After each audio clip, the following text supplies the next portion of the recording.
Hey guys, tonight we're travelling back to a time when getting rich wasn't just hard, it was basically a fever dream. You're in the Middle Ages now, and unless you were born cradled in silk with a family crest stitched into your onesie, you probably won't survive this. I mean, not just physically, you'll probably die from dysentery before age 35, but also financially. Because upward mobility? It's a myth, a legend, something bards whisper about between battles and Black Death outbreaks. So before you get comfortable, take a moment to like the video and subscribe, but only if you genuinely enjoy what I do here. I'd love to know where you're watching from and what time it is. Drop your city and time zone in the comments below. Now dim the lights, maybe turn on a fan for that soft background hum, and let's ease into tonight's journey together. You open your eyes to mud. Not metaphorical mud, actual squelching, worm-laced, boot-devouring filth. Your house is a single room made of wattle and daub, with a thatched roof that leaks just enough to remind you how damp life can feel when you're a peasant in 14th century Europe. You share this space with your entire family and probably a few chickens. That's not cute, by the way. You can't afford cuteness. The chickens are heating units and breakfast insurance. From the moment you're born, your options are mostly decided. You're stuck to the land, legally bound to the estate of your lord. It's not slavery technically, it's called serfdom. But don't let the fancy name fool you. You owe your lord a chunk of your crops, your labour and your children's futures. You can't just get up and leave, and you certainly can't start a start-up. You're more likely to die in a ditch than become a landowner. Here's the cruel twist. Even if you're hard-working, clever, and have enough charisma to make a bishop blush, it doesn't matter. The ladder to wealth is not just broken, it was never installed. Your life is dictated by birth, not effort. And birth is a roll of a very unfair die. Let's say, by some miracle, you're born to a free peasant family, still poor but technically not a serf. You get to pay taxes to the lord, and you're also responsible for maintaining local roads, feeding passing soldiers and donating to the church. That's right. You give 10% of your income to God through a mandatory tithe. And that's before the harvest fails, which it probably will, because medieval farming techniques are basically wishful thinking mixed with cow dung. But maybe you think, okay, I'll just get a job, like a blacksmith or something. Cute idea. Here's the problem. Those trades are tightly controlled by guilds. Want to make shoes? Join the cordwainers. Want to brew ale? There's a guild for that too. And to get in you need money, plus a mentor, plus sometimes family connections. Basically, it's like trying to get into an Ivy League school, except you're illiterate and the tuition is paid in years of unpaid labour. Let's not forget the church, the most powerful institution in Europe at the time. It owns more land than the king. Priests can read, which already makes them suspiciously powerful, and they control everything from weddings to wills. If you manage to scrape together a tiny bit of wealth, guess who comes knocking? The church, demanding donations for your soul's salvation. Want to be buried on holy ground? Better cough up your last coin. Heaven has a velvet rope policy, and you're not on the list. Meanwhile, nobles are living in castles, eating imported spices and boar meat while you're choking down cabbage stew and barley bread. And don't get too comfortable with that stew. It might be your only meal of the day. Malnutrition is your lifelong sidekick. So is the plague, frostbite, and the occasional Viking raid, depending on the century. One historical fact worth highlighting here. Around 90% of the medieval population were peasants or serfs. That means the vast majority of people never even came close to holding any real wealth. It's not just your imagination, it was a rigged game, and not the fun Vegas kind. More like a cruel Monopoly game where you start with nothing and the banker beats you with the thimble every few turns. Now here's a quirky fact to rattle around your head while you try to sleep. Peasants sometimes use bride ale parties to raise money, community-sponsored drinking festivals where guests were expected to give small gifts to the newlyweds. So yeah, the closest thing to a GoFundMe in the Middle Ages involved beer and guilt. Honestly, respect. And here's where it gets even more bleak. Some scholars still debate whether the Middle Ages had any functional middle class at all. You'll hear talk about merchants and freemen, but their wealth was precarious. One bad harvest, one war, one shift in a king's mood, and they could be knocked back down to dirt. So even if you did manage to climb one rung up, gravity was cruel and fast. So here you are, lying on a flea-infested straw mattress after 12 hours of fieldwork, wondering if tomorrow's hailstorm will destroy your crops. You'll get up before the sun, break your back for a lord who doesn't know your name, and pray, literally pray, that you have enough food to last the winter. The idea of getting rich? That's not just improbable, It's borderline blasphemous. The church preaches poverty as a virtue. Wealth is seen as dangerous to the soul. So even if you had a bag of gold, flaunting it could get you excommunicated. Or worse, targeted. Rich peasants didn't stay rich for long, usually because they stopped being peasants and started being corpses. So no, you're not going to get rich in the Middle Ages. Not because you're lazy, not because you're unskilled, but because the system is designed to keep you in your place. And that place is probably somewhere between livestock and liability. Sleep tight. The problem isn't just that you're born poor, it's that every possible road out is blocked by a spiked gate with a smiling lord holding the keys. Feudalism isn't just a social system, it's a lifestyle subscription you can't cancel. The idea is simple: the king owns all the land, but he's generous, so he lends big slices to nobles who swear loyalty and offer military service. Then those nobles cut smaller slices and pass them down to knights or minor lords, and eventually what's left trickles down to, you guessed it, your master. The guy you owe your life and labour to, and who probably wouldn't notice if you disappeared into a well tomorrow. You're not technically a slave, but functionally, kind of. You can't move without permission, can't work another job without approval, and can't marry who you want without some lord sticking his nose into your business. The word freedom might as well be a spell in a fairy tale. One that doesn't work unless you're born noble, rich, or with a sword and very little regard for the law. Let's say you're feeling brave, or stupid. You decide to leave. Maybe you'll run away to a city, sneak out in the night with nothing but a crust of bread and a dream. Nice try. If you're caught, your lord can legally drag you back and punish you, publicly, of course, to set an example. And if you're not caught, now you're an outlaw. You've got no papers, no trade, no guild membership, and no protection. Cities don't just welcome unskilled wanderers with open arms. You'd be begging in the streets or thrown in jail for vagrancy. It's the Middle Ages. Being broke is basically illegal in most places. Still thinking about getting rich? Let's talk about land. In the Middle Ages, wealth isn't measured in coins or cattle. It's measured in dirt. Who owns land, who works it, and who benefits from its yield. You work the land, sure, but you don't own it. Your lord owns it, and he owes it to someone higher up, all the way to the king. The king, in turn, owes it to God, if we're being poetic about it. So when you till the soil, you're really just leasing your sweat in exchange for survival. And don't assume being noble means you're suddenly free to rake in profits either. Most nobles don't own land outright. They owe it as a duty. They collect taxes, manage tenants, maintain soldiers, and if they mess up, they can lose everything. Land ownership is conditional, fragile, and deeply political.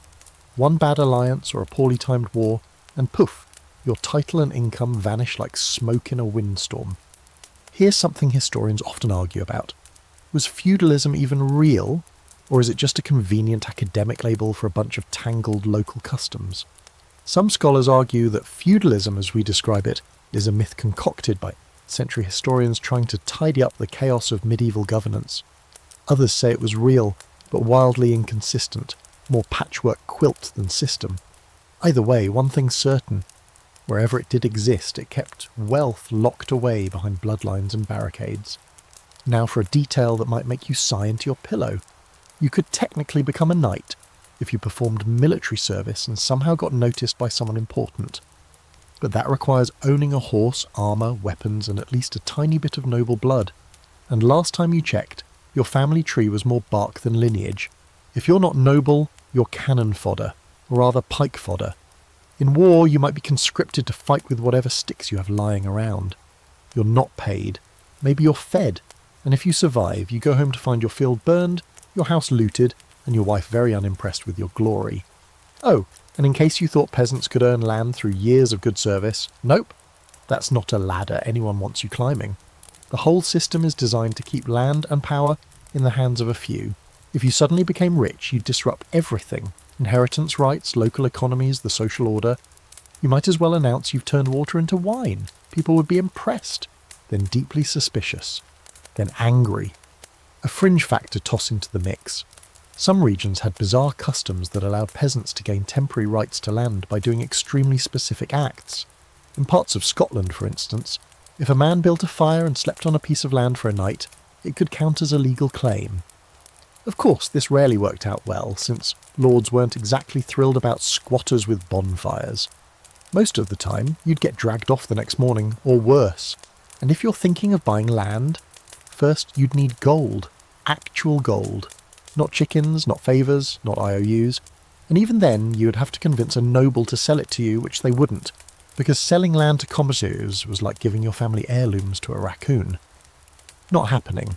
Everything loops back to the idea that the land is sacred, not just economically, but spiritually. Land is divine inheritance. It's passed down by God through the church, through the king, through noble bloodlines. You're just a blip in the middle meant to work it, not profit from it. That idea is baked so deeply into the medieval psyche that even when cities begin rising and trade flourishes, the countryside remains stuck in time, a time where owning anything more than a shovel is seen as ambition run amok. So you keep working, you dig, sow, harvest and repeat. Seasons pass, your back begins to curve from the weight of baskets and time. The best you can hope for is a little extra grain, maybe enough to store for the winter. That counts as a good year. Not rich, but not dead. In medieval terms, that's a win. And yet, somewhere deep inside you wonder, what if? What if there was a crack in the wall, a moment when the system somewhat slipped? It's not likely, but it's a thought that keeps you going as you trudge back home through the fields, mud clutching at your ankles like the feudal order itself. Imagine this. It's Sunday morning and the church bell rings across the damp fields like a dinner bell that never leads to dinner. You grab what passes for clean clothes, probably just your least muddy tunic, and head to the village church. You're not here for enlightenment, though that's what the sermons promise. No, you're here because not showing up could get you in serious trouble.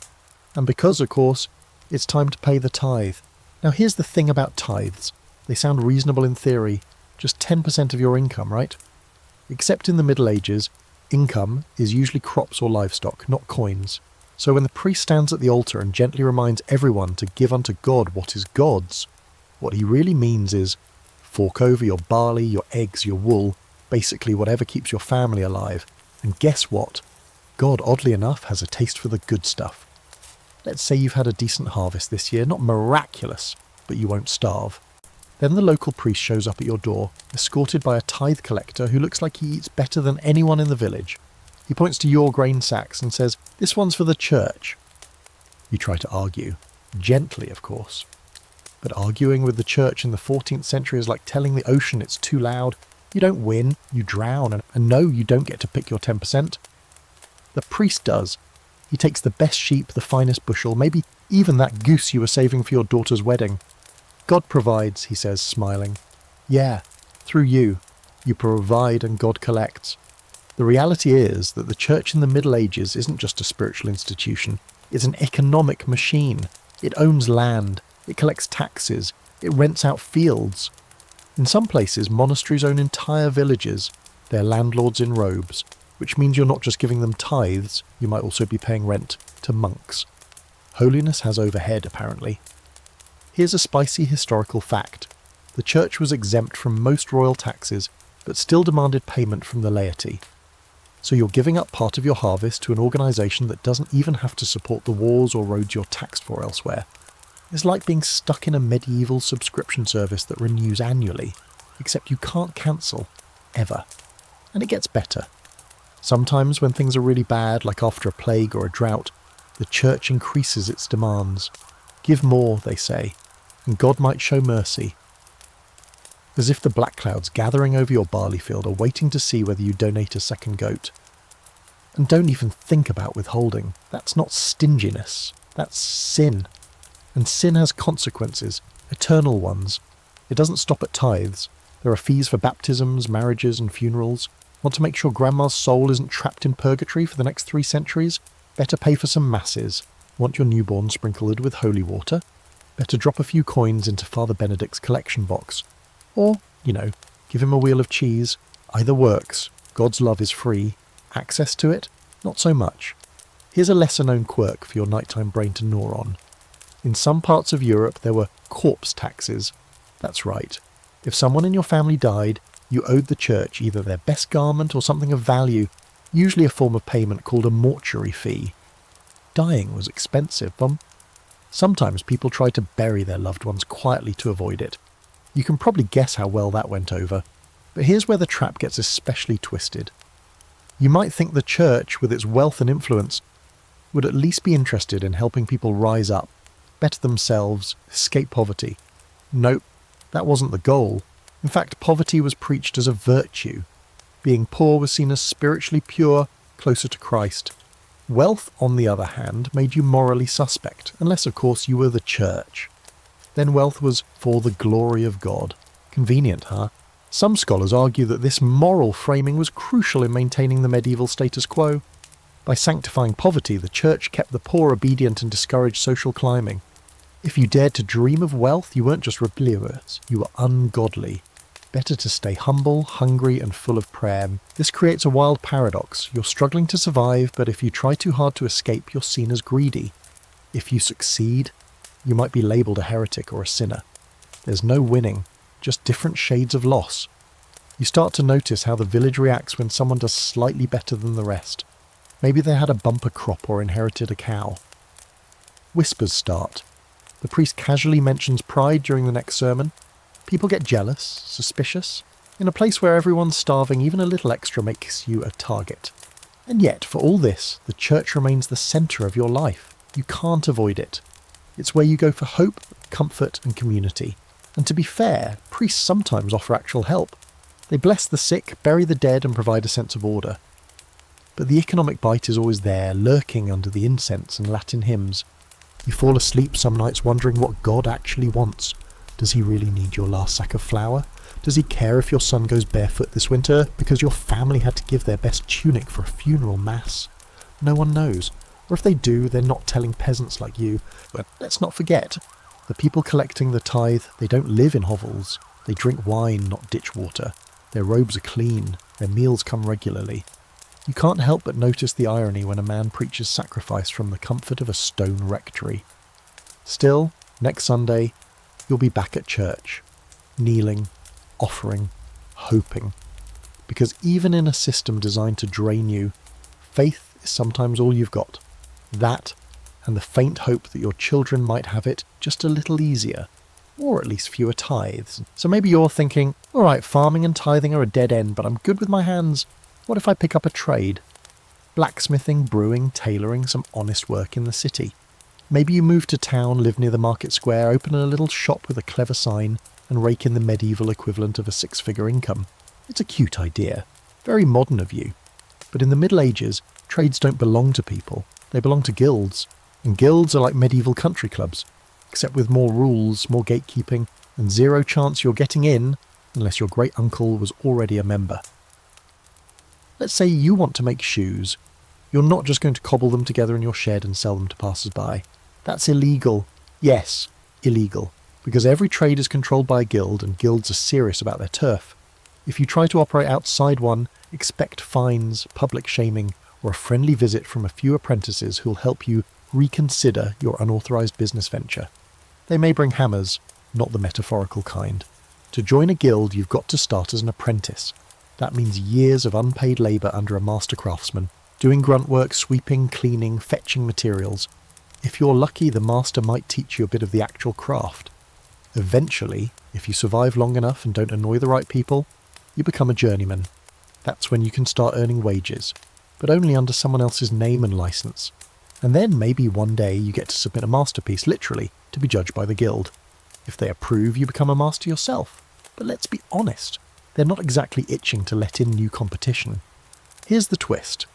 Guilds aren't just professional organisations, they're social clubs, local governments and economic regulators all rolled into one. They control prices, dictate working hours and decide who can work in town. Want to sell candles? Better talk to the Chandler's Guild. Think you can just set up a stall in the marketplace? The Merchants Guild will have something to say about that. And these organisations aren't run by some fair, impartial board. They're run by older masters who've been in the game for decades and don't particularly want some ambitious upstart messing with their profits. If you don't have family in the guild, or at least some serious patronage, you might wait your whole life and never rise above journeyman. That's right. There's a ceiling, and it's lined with smug faces and restrictive bylaws. You begin to realise that work doesn't equal freedom. It equals bureaucracy, hierarchy, and a million unwritten rules. You can't just be good at your craft. You have to play politics, bow to tradition, and hope no one accuses you of cutting corners. Or worse, undercutting prices. That's a fast way to get yourself blacklisted. In some cities, you could even be exiled for violating guild policies. That's how tightly they control the game. Now here's a historical fact to chew on. In many towns, guilds doubled as religious fraternities. So not only did they control your work life, they also expected you to attend religious festivals, pay dues, and sponsor Saints' Day parades. If you didn't participate, suspicion followed. Being too secular in your ambition could be just as risky as being unskilled. And then there's the problem of innovation. You might think, hey, I've got a better way to make barrels. That's cute. Don't tell the Coopers Guild. New methods are often banned because they threaten the established process. The guild isn't interested in your genius. They're interested in protecting their own. Efficiency, lower prices, customers being happy. That's how revolutions start. In medieval economics, change is suspicious and profit is communal if it exists at all. Quirky side note. Some guilds required members to swear secret oaths, perform rituals, or wear specific badges. The tailors in London, for example, were so proud of their trade that they had elaborate processions involving costumes, music, and lots of pageantry. Because nothing says exclusive medieval business club like a parade featuring a 7-foot-long pair of ceremonial scissors. But don't confuse all this with wealth. Guild membership might provide stability, but not fortune. Sure, some master craftsmen made a decent living, maybe even bought a house, but they weren't rolling in gold. One illness, fire or lawsuit, and they'd be back in the gutter. Because here's the ugly truth. There's no smooth safety net, no insurance, no retirement. You work until you can't, then you beg. And if your children aren't trained fast enough to take over your shop, it all falls apart. And the guild system doesn't just stifle individual ambition, it's also exclusive by design. Women, usually barred. Foreigners, definitely suspicious. The poor, forget it. You can't even become an apprentice unless someone sponsors you. And sponsors don't pick from the muddy-faced kids begging outside the bakehouse. They pick their nephews, their sons, or maybe the son of someone they owe a favour. Scholars still argue about how much social mobility guilds actually allowed. Some believe they provided a path, however narrow, for the clever and dedicated. Others say they were just another way to lock people in place. The truth probably lies somewhere in between, with a lot depending on where you lived, who you knew, and how many toes you were willing to step on. So you come back to the same grim truth. You can work your fingers to the bone, master a craft, follow all the rules, and still die poor. The city might look shinier than the village, but it's not kinder. It just has more rules and fancier punishments. At the end of a long day in your workshop, or someone else's, you return to your cramped quarters above the street. You listen to the clatter of hooves, the shouted bartering in the square, the church bells marking yet another hour you'll never get back.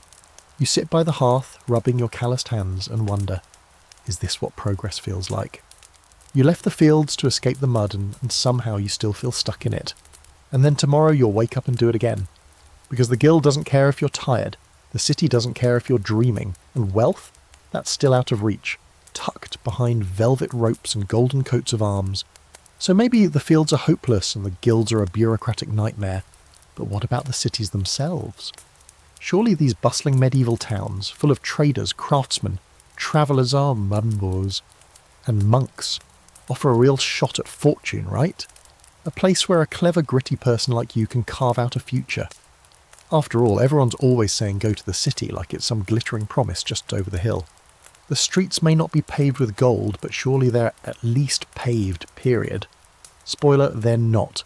The moment you set foot in a medieval city, you're hit with a sensory explosion. Not the fun kind, more like a rotting fish spoiled wine, and human waste tossed from windows kind. The streets are narrow and crooked, more like animal trails than roads. You quickly realise no one designed this place. It just sort of happened, the way mould spreads. The buildings lean over you like they're conspiring. You're jostled, splashed and yelled at in a dozen dialects. It's chaotic, noisy, alive, and somehow still incredibly difficult to make a living in. To even exist in a city, you have to register. That is, if they let you. Many towns limit how many new residents they'll accept in a year. If you're not born there, or don't know someone with pull, you may be required to pay an entrance fee. Yes, a literal charge to exist, and if you want to sell anything, even a basket of turnips, there's another fee, plus market stall rent, plus a merchant's license. You're hemorrhaging money before you've even sold your first onion. And don't get excited about setting up a stand wherever you want. The prime spots are already taken by guild members, powerful families or merchants who've been there since before you were born. You're lucky if you can squat on the edge of the square, where drunk apprentices pee and no one looks you in the eye. There's nothing romantic about it. It's just cold, crowded and cutthroat. Let's say somehow you get a few coins together and manage to start trading, maybe cloth or salted fish, or even small trinkets. Congratulations, you're now a target. City taxes are as complicated and slippery as eel stew. There are tolls for bringing goods into town, tolls for selling them, sometimes even tolls for just owning a shop sign. Then there are fines that seem to appear out of thin air. A local official accuses you of violating some obscure rule. That's a fine. A tax collector claims you underreported your income. Bigger fine. And you better pay up, because the medieval version of a debt collector usually comes with iron manacles and a very casual attitude toward due process. Here's a historical gem for you. In 13th century Paris, if you operated a business from home, you could be fined for obstructing foot traffic, even if your shop was literally just a window you opened from your kitchen. It's like trying to sell lemonade on your front lawn and getting slapped with a municipal citation for public inconvenience. And here's where the city starts to feel like a trap dressed up as opportunity. Even if you're lucky enough to dodge taxes and keep selling, the margins are razor thin. Food is expensive, rent is brutal, you're surrounded by competition. And don't forget, fires are common. One spark, one tipped candle, and your entire livelihood goes up in smoke. With no insurance, just soot and sorrow. Let's not forget the crime. With so many people packed in tight, crime is practically baked into the city's DNA. Pickpockets, con artists, racketeers, and depending on the city, the local militia might be more corrupt than the criminals. You can't bribe anyone. You don't have enough money. But someone else might bribe their way into getting your stall or your customer. Even the justice system is a luxury. Rich merchants settle disputes with private courts. You settle them by hoping you don't get stabbed. Now for the quirky detail of the night. In some cities there were actual fool licenses. That's right, certain individuals were legally allowed to roam markets shouting nonsense, performing tricks, or doing weird antics in exchange for coins. Not a bad gig, actually, until you realise that the fool probably made more than you and had better job security. Imagine explaining to your hungry family that the guy juggling dead rats earned more today than you did selling honest work. But it's not just the economic rules that strangle you, it's the social ones too. City life is full of invisible lines. Some neighbourhoods are only for wealthy merchants or minor nobility. Some market stalls are passed down through generations, and if you try to cross those lines, if you act a little too confident, dress a little too well, or speak out of turn, people notice. You're a threat to the balance, a social climber, someone who doesn't know their place.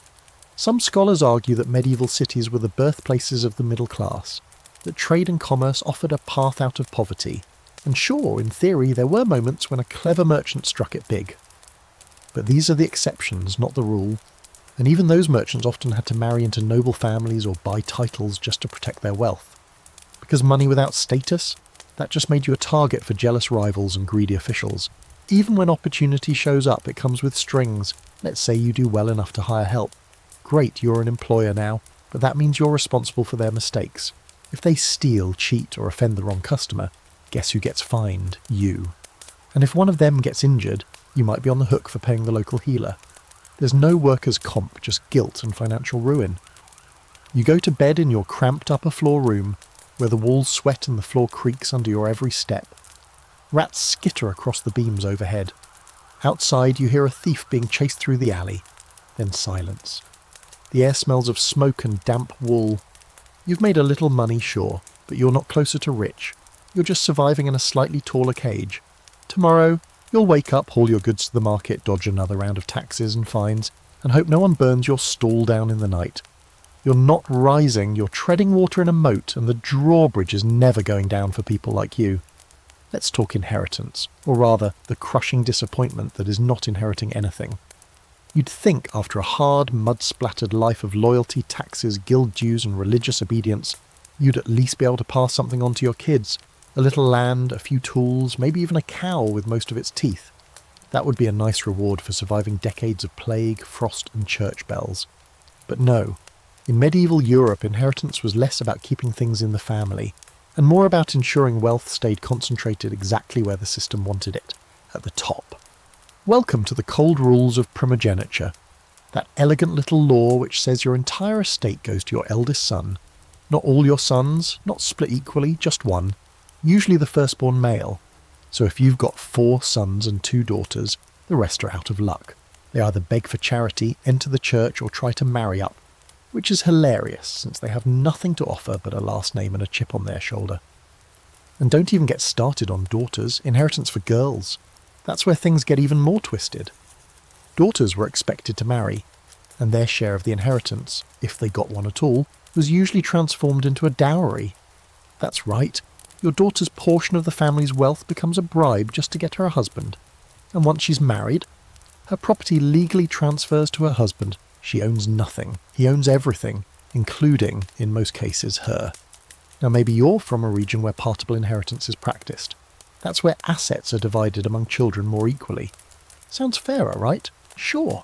Until you realise this usually means land gets split and resplit across generations until nobody owns more than a few useless strips of soil. Suddenly, everyone's poorer, and half the family is feuding over whether the pig pen is on Cousin Geralt's land or yours. Here's the real kicker.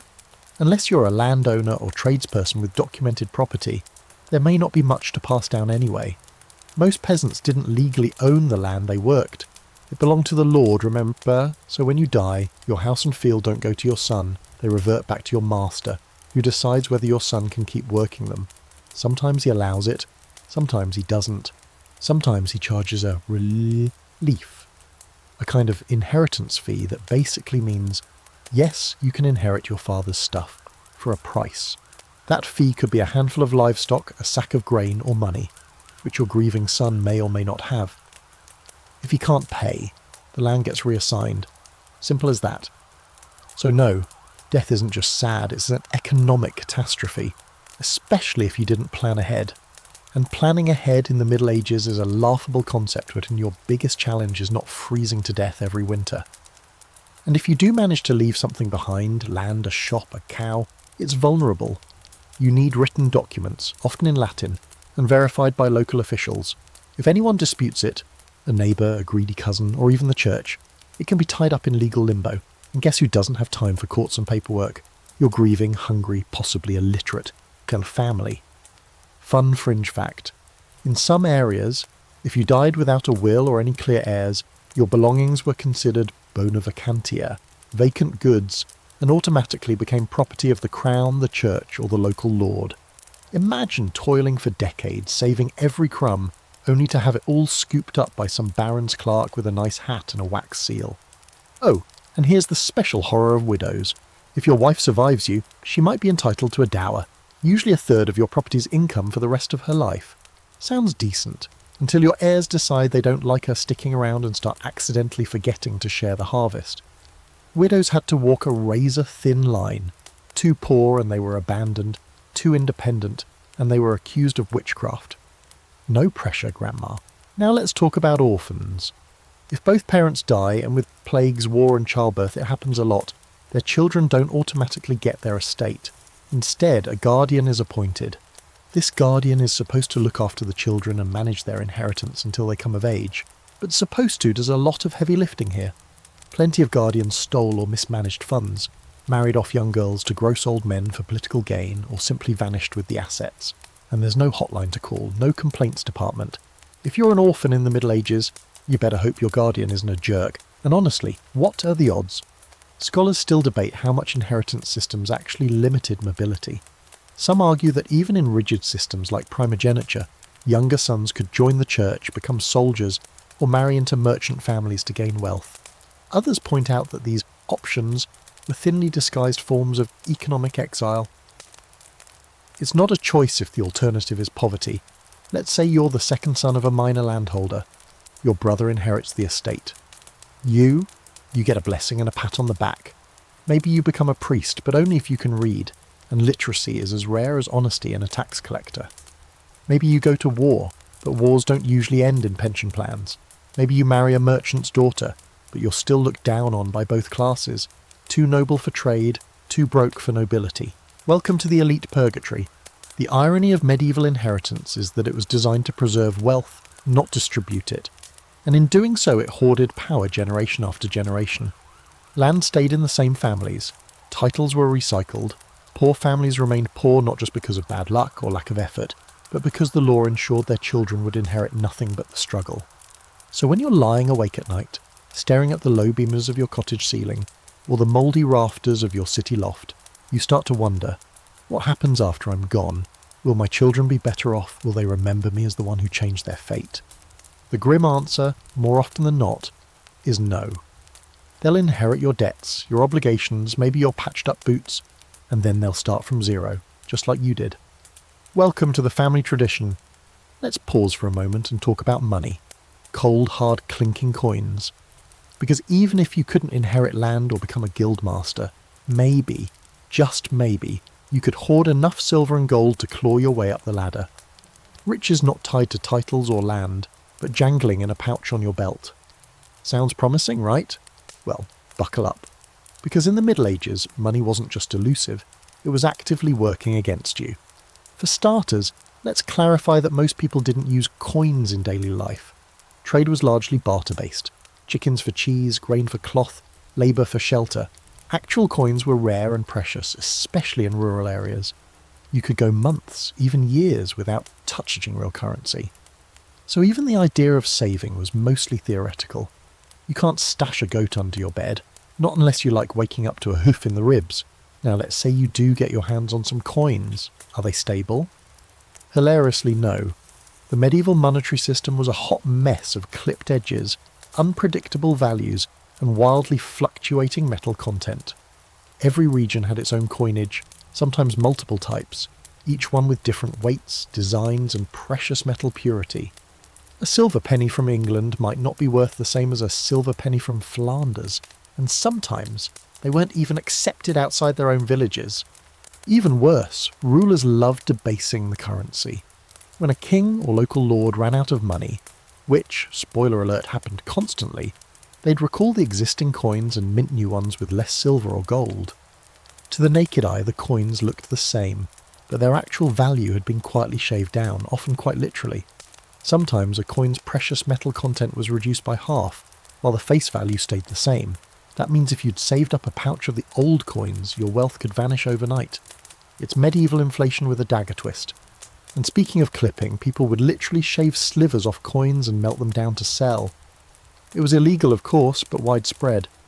And once clipped coins re-entered circulation, merchants would refuse them or accept them at a lower value, which means you might get accused of fraud just for trying to spend the wrong type of penny.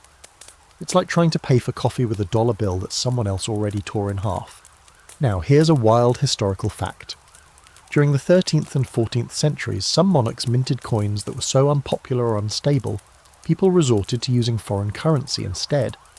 Imagine being so bad at money that your own subjects preferred your enemies' coins. In some cases, merchants even carried little handheld coin charts to identify and weigh coins from different regions. So not only did you need money, you needed coin literacy, a terrifyingly adult version of Pokemon cards. The nightmare didn't end there. Even if you did save up your coins, you couldn't just stash them safely. Banks, as we know them, didn't really exist for everyday people. Rich merchants and royals might have access to financial houses in places like Florence or Bruges. But if you're a peasant or a craftsman, your bank is a hole in the floorboards, or maybe a jar buried in the garden.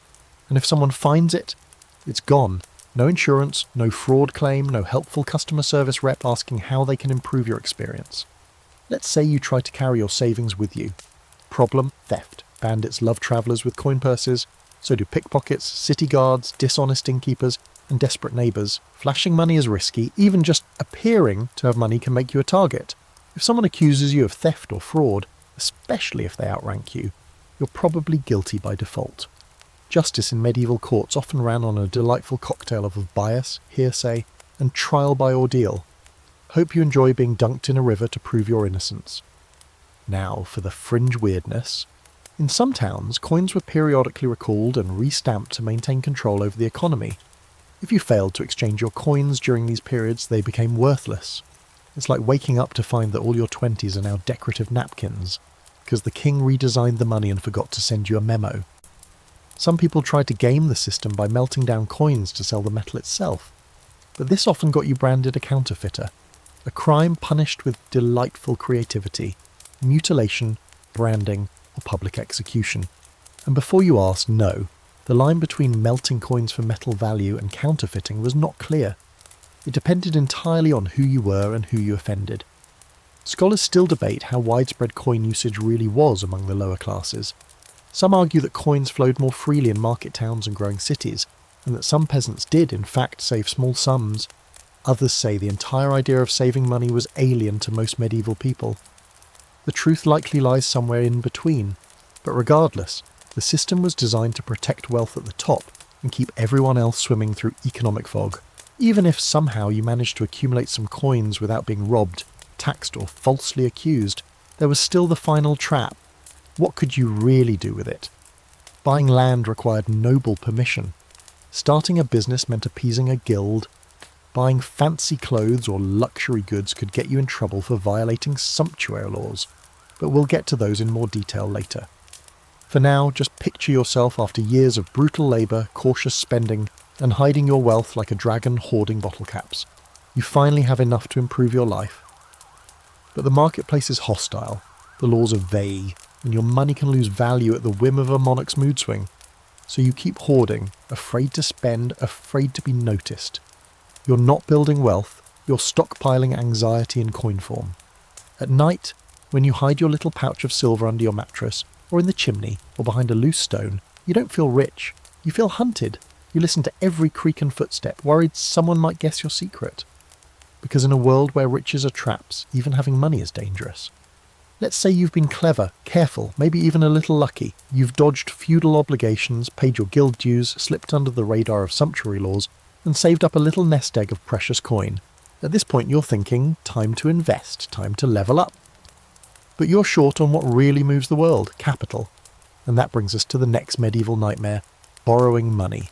Because in the Middle Ages, taking out a loan isn't just risky, it's potentially lethal. First off, borrowing is a moral landmine. The church has strong opinions on the subject, and not the kind that go nicely on motivational posters. According to medieval Christian doctrine, charging interest, a practice known as usury, is sinful, straight up forbidden. Lending money and expecting more back than you gave is seen as unholy, greedy, and destructive to the soul. That's fine if you're a bishop sitting on gold-plated pews, but if you're just trying to borrow a few silver coins to expand your market stall, or pay off a guild fee, it's a problem. The result? An entire underground economy of loans, where deals are whispered in corners and written in code. Sometimes they're disguised as partnerships or gifts with conditions. Other times they're handled by someone who's been pushed to the economic fringes, Jewish moneylenders. See, in Christian Europe, Jews were often prohibited from owning land or joining guilds. So some Jewish communities turned to professions Christians couldn't touch, like lending money at interest. This filled a necessary economic niche, but it also made them a convenient scapegoat. When debts piled up or tensions rose, Jewish lenders were accused of theft, treason, or worse. Entire communities were exiled, attacked, or massacred, just for doing the job no one else was legally allowed to do. So now, imagine you're borrowing from one of these lenders. It's already risky. You could be seen as morally suspect just for the association. But if you default, oh boy, there are no debt forgiveness plans in medieval Europe. No polite reminder emails. Miss a payment and the lender can legally seize your property. And not just property, you in a way. In some cases, you might be forced into labour to pay off your debt. In others, thrown into a debtor's prison, which is somehow both less boring and more horrifying than it sounds. Debtors' prisons are where optimism goes to die. These aren't clean facilities with structured meal plans and occasional yard time.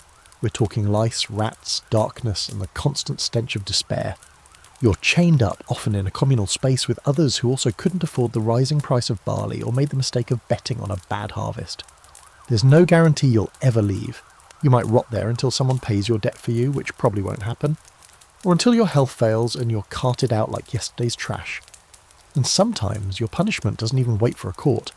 If the lender's powerful or knows the right people, he might send men to seize your goods, raid your home, or rough you up a bit to make a point. Legal enforcement is often a coin toss, depending on where you live and who you owe. Law and muscle are often the same thing. Here's a delightful fringe fact. Some towns had pillory days specifically for debt shaming. You'd be clapped into wooden stocks, placed in the centre of the marketplace and pelted with rotten vegetables, or worse, by your neighbours. Not only are you broke, you're publicly humiliated for daring to dream beyond your station. The system makes sure you're punished both physically and socially. And let's talk about surety, because in many cases, lenders won't give you a coin unless someone co-signs for you. That means another person, often a friend or relative, vouches for your repayment. If you fail, they get crushed under your debt, which ruins relationships, families, reputations. So borrowing isn't just personal risk, it's communal. You bring other people down with you if you fall. Even when borrowing works, the terms are brutal. A loan might be small, but the repayment window is tight. Miss a deadline by a day and penalties start stacking. Some lenders add service fees, risk multipliers, or inflated repayment demands that spiral out of control. It's not a ladder. It's a treadmill greased with desperation. And don't expect much legal protection. Medieval courts are slow, expensive, and biased toward the wealthy. If you're a poor merchant or craftsman suing a noble creditor, good luck. You'll run out of money long before they run out of influence. Even when laws exist to protect borrowers from abuse, they're inconsistently applied. You might win your case in one town, then lose an identical one across the river. Some scholars point out that the lack of formal banking stifled economic growth. Without secure, regulated loans, most medieval people couldn't invest in better tools, larger shops, or land improvements, which means the whole system was designed to keep the poor doing low-risk, low-reward work forever. No big swings, no innovations, no real breakthroughs. You couldn't dream big when the penalty for failure was chains. Others argue that informal credit networks between neighbours, relatives and local merchants helped people survive. And sure, that did happen. But those loans came with their own strings: loyalty, silence, subservience. Your neighbour might lend you a sack of grain today, but he might also expect your daughter's hand in marriage, or a future favour you can't refuse. Every favour becomes a power imbalance. And again remember, you can't declare bankruptcy. That idea doesn't exist yet. There's no start over button, no legal protection for taking a risk that didn't pay off. You bet wrong, you lose everything.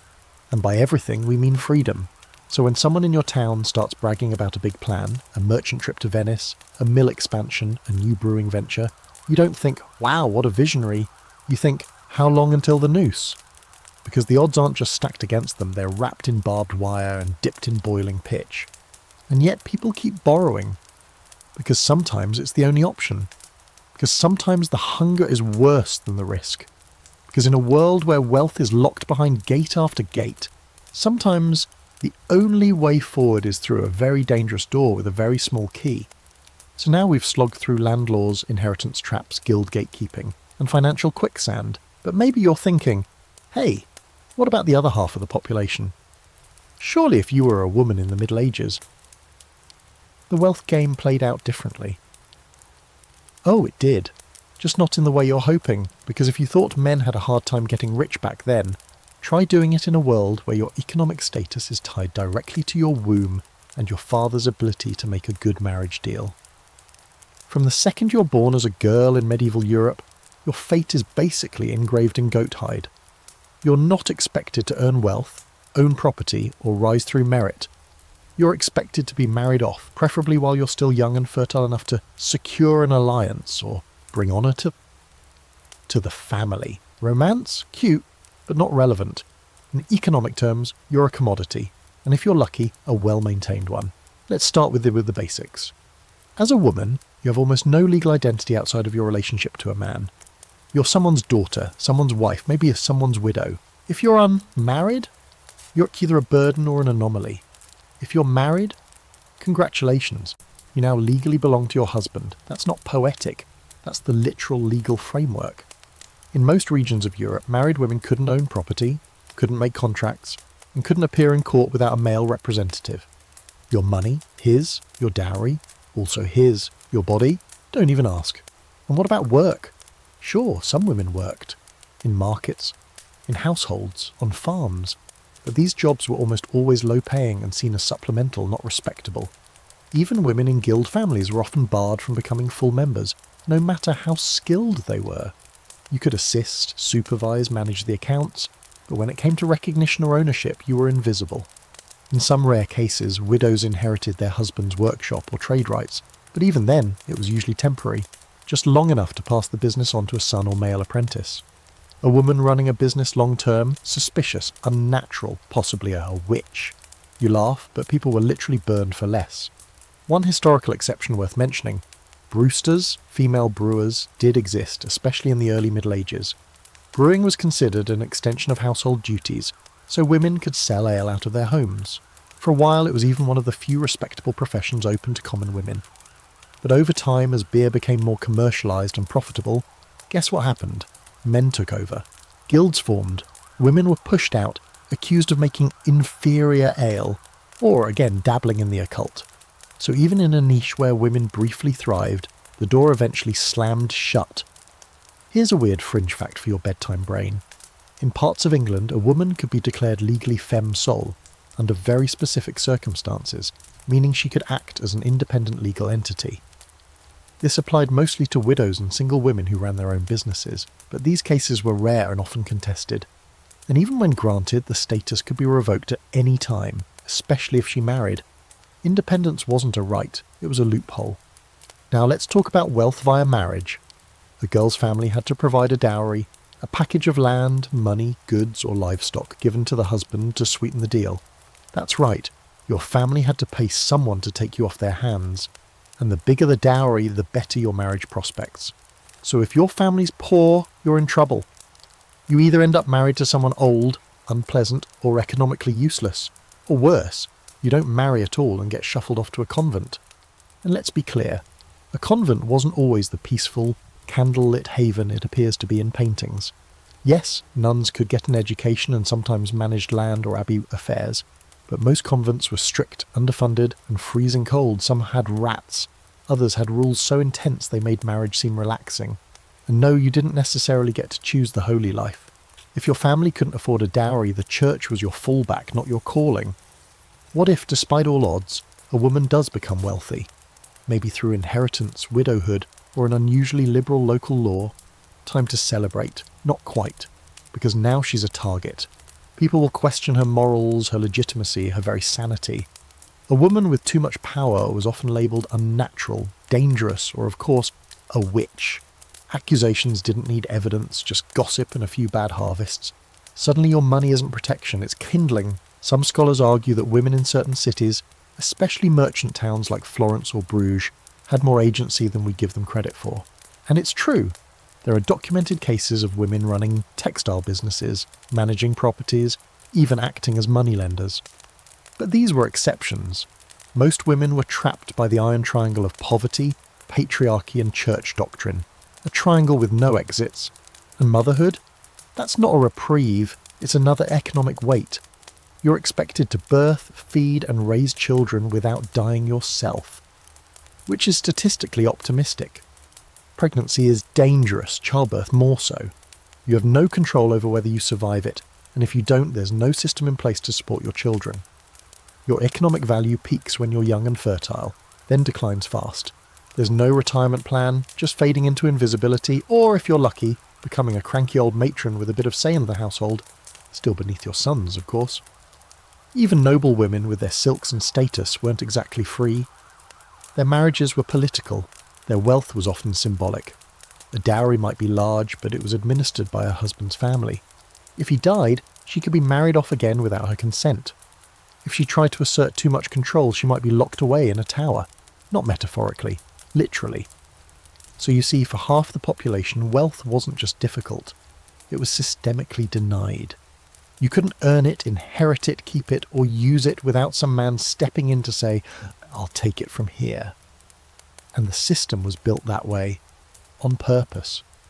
Because keeping women dependent ensured the larger social machine kept chugging along, predictable, rigid, and depressingly efficient. You lie in bed tonight, thinking about your daughter. You want better for her. You want her to rise, to thrive, to have choices.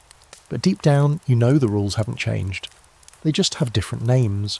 Her future, like yours, will be decided by people who don't know her, don't care, and don't plan on making room for her at the table.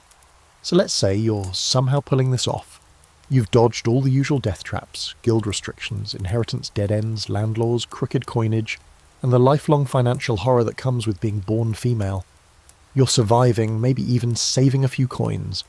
Just as you think you're building momentum, along comes your friendly neighbourhood monarch with a very special announcement. We're going to war, and guess who's footing the bill? Yep, you. See, monarchs in the Middle Ages love a good war. Maybe it's overland, succession, honour, or someone glancing the wrong way across a border. Doesn't matter. War is their version of a business strategy meeting, except instead of pie charts, they're fire and screaming. And unlike nobles or knights, you don't get a say, you just get a tax bill.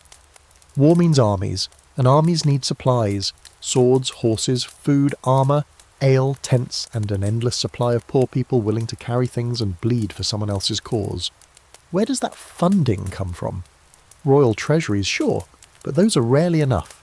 So the king reaches out to his nobles, the nobles reach out to the sheriffs reach out to the local lords, and finally, though, the local lords reach out to you. With open hands and blank expressions. This is where it gets spicy. The king's request for money isn't polite. It's law. You're not being asked. You're being harvested. New taxes are levied, old ones increased, emergency levies declared, and every single one of them hits you like a bag of bricks with a royal seal on it. Sometimes it's a head tax, just for existing. Sometimes it's a tax on livestock, harvests, even the right to use communal mills or bake in communal ovens. You're being taxed to finance battles you'll never see, fought in lands you've never heard of by men who would trample your house flat if they marched through your village. And the real insult? You won't see any benefit. The king's war doesn't make your life better. If he wins, it means more land for nobles, more titles for his buddies, and maybe a tapestry. If he loses, well, here comes another tax to fix that little whoopsie. Either way, your wallet is lighter, and your ribs are closer to your spine.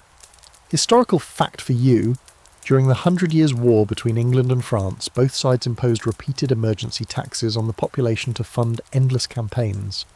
In England, that included poll taxes, flat-rate fees on every adult. These were deeply unpopular, and in 1381, the pressure exploded into the Peasants' Revolt.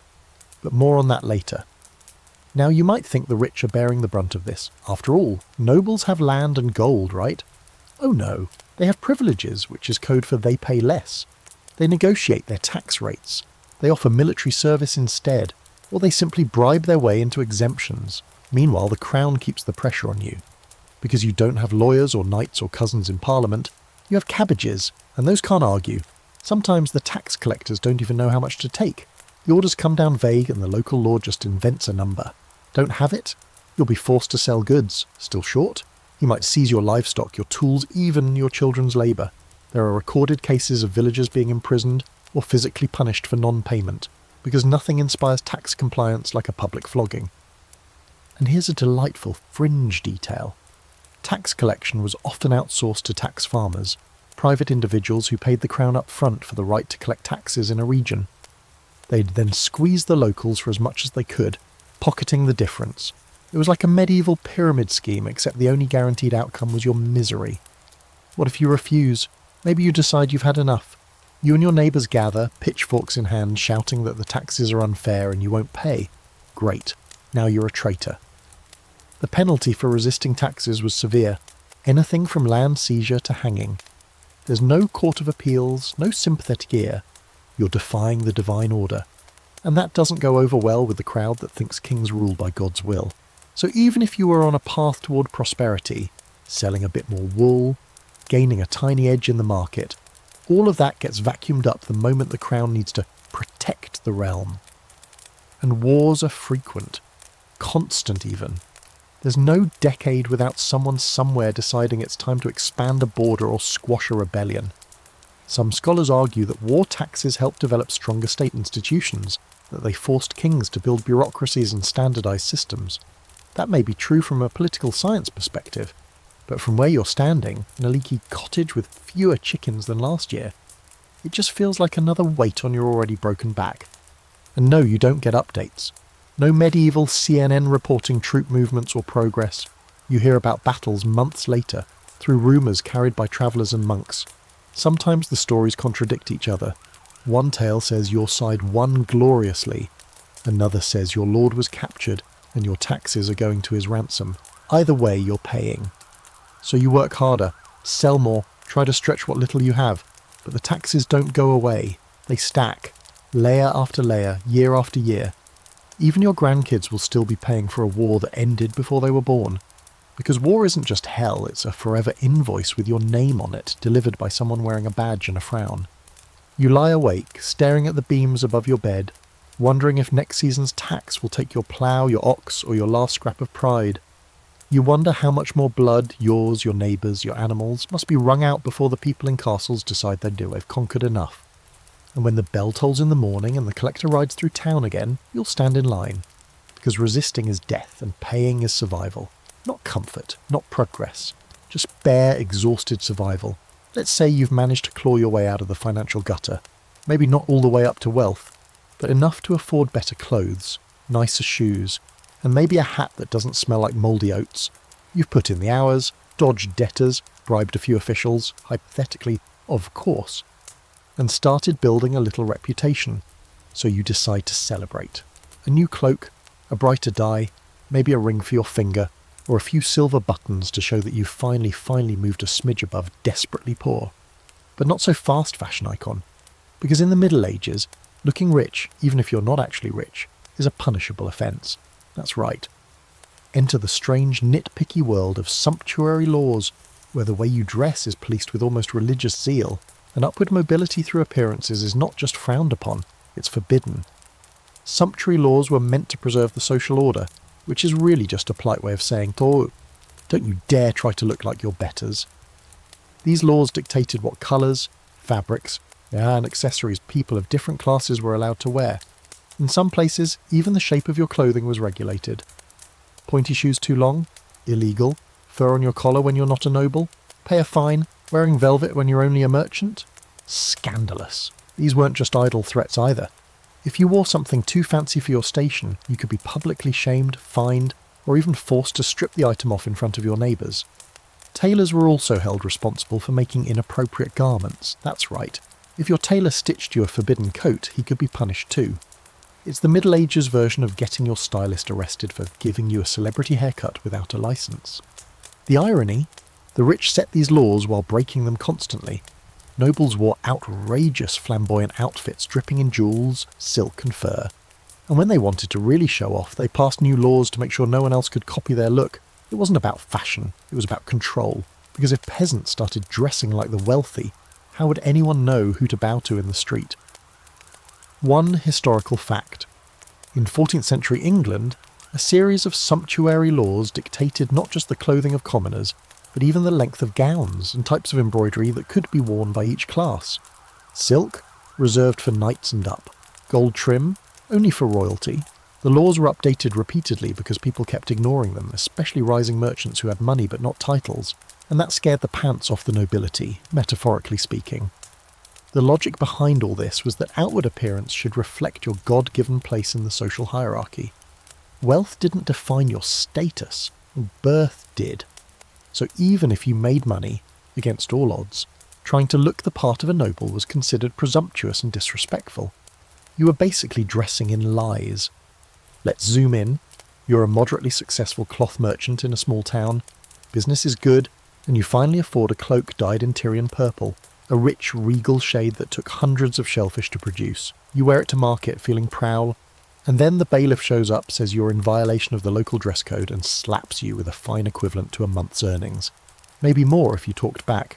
That cloak, confiscated, your pride smeared across the cobblestones, and if you're a woman, the restrictions are even worse. Wearing pearls, gold-threaded veils, or certain colours could land you in deep trouble, unless you were married to someone of the right rank. Some places even had laws dictating how much skin a woman of each class could show at festivals or weddings. Too much, scandal. Too little, also scandal. Women's clothing was essentially a legal tightrope, expressive enough to be attractive but not so fancy as to be threatening. Now here's your fringe fact of the night. In 15th century Florence, prostitutes were legally required to wear specific clothing, usually yellow veils, to distinguish them from respectable women. The goal was to prevent confusion, but of course it also served as public branding. This is a society where fabric equals identity, and where even wearing the wrong shade could ruin your life. You might be wondering, how did they enforce all this? through a delightful system of neighbourhood informants, city guards, and church sermons that reminded you just how sinful it was to pretend you were better than God intended. In some cities, there were entire officials called dress inspectors, whose sole job was to make sure people weren't violating the wardrobe rules. Imagine someone rifling through your laundry to make sure your socks aren't above your station. And the worst part?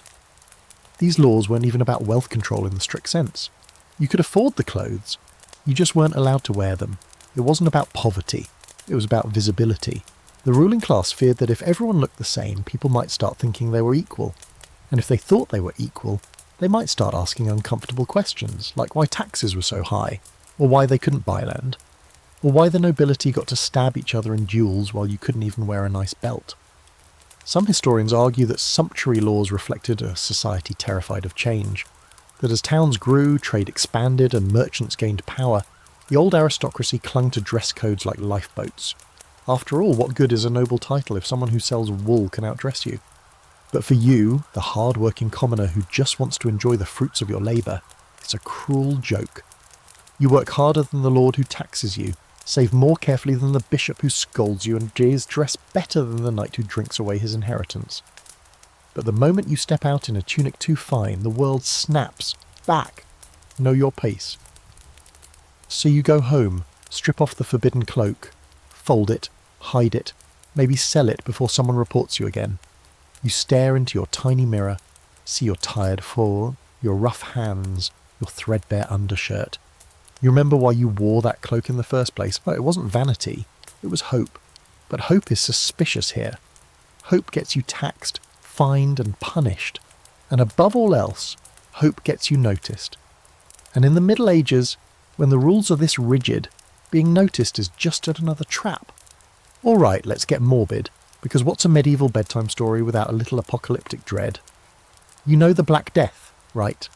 That sweet little bacterial vacation that wiped out roughly a third of Europe's population between 1347 and 1351.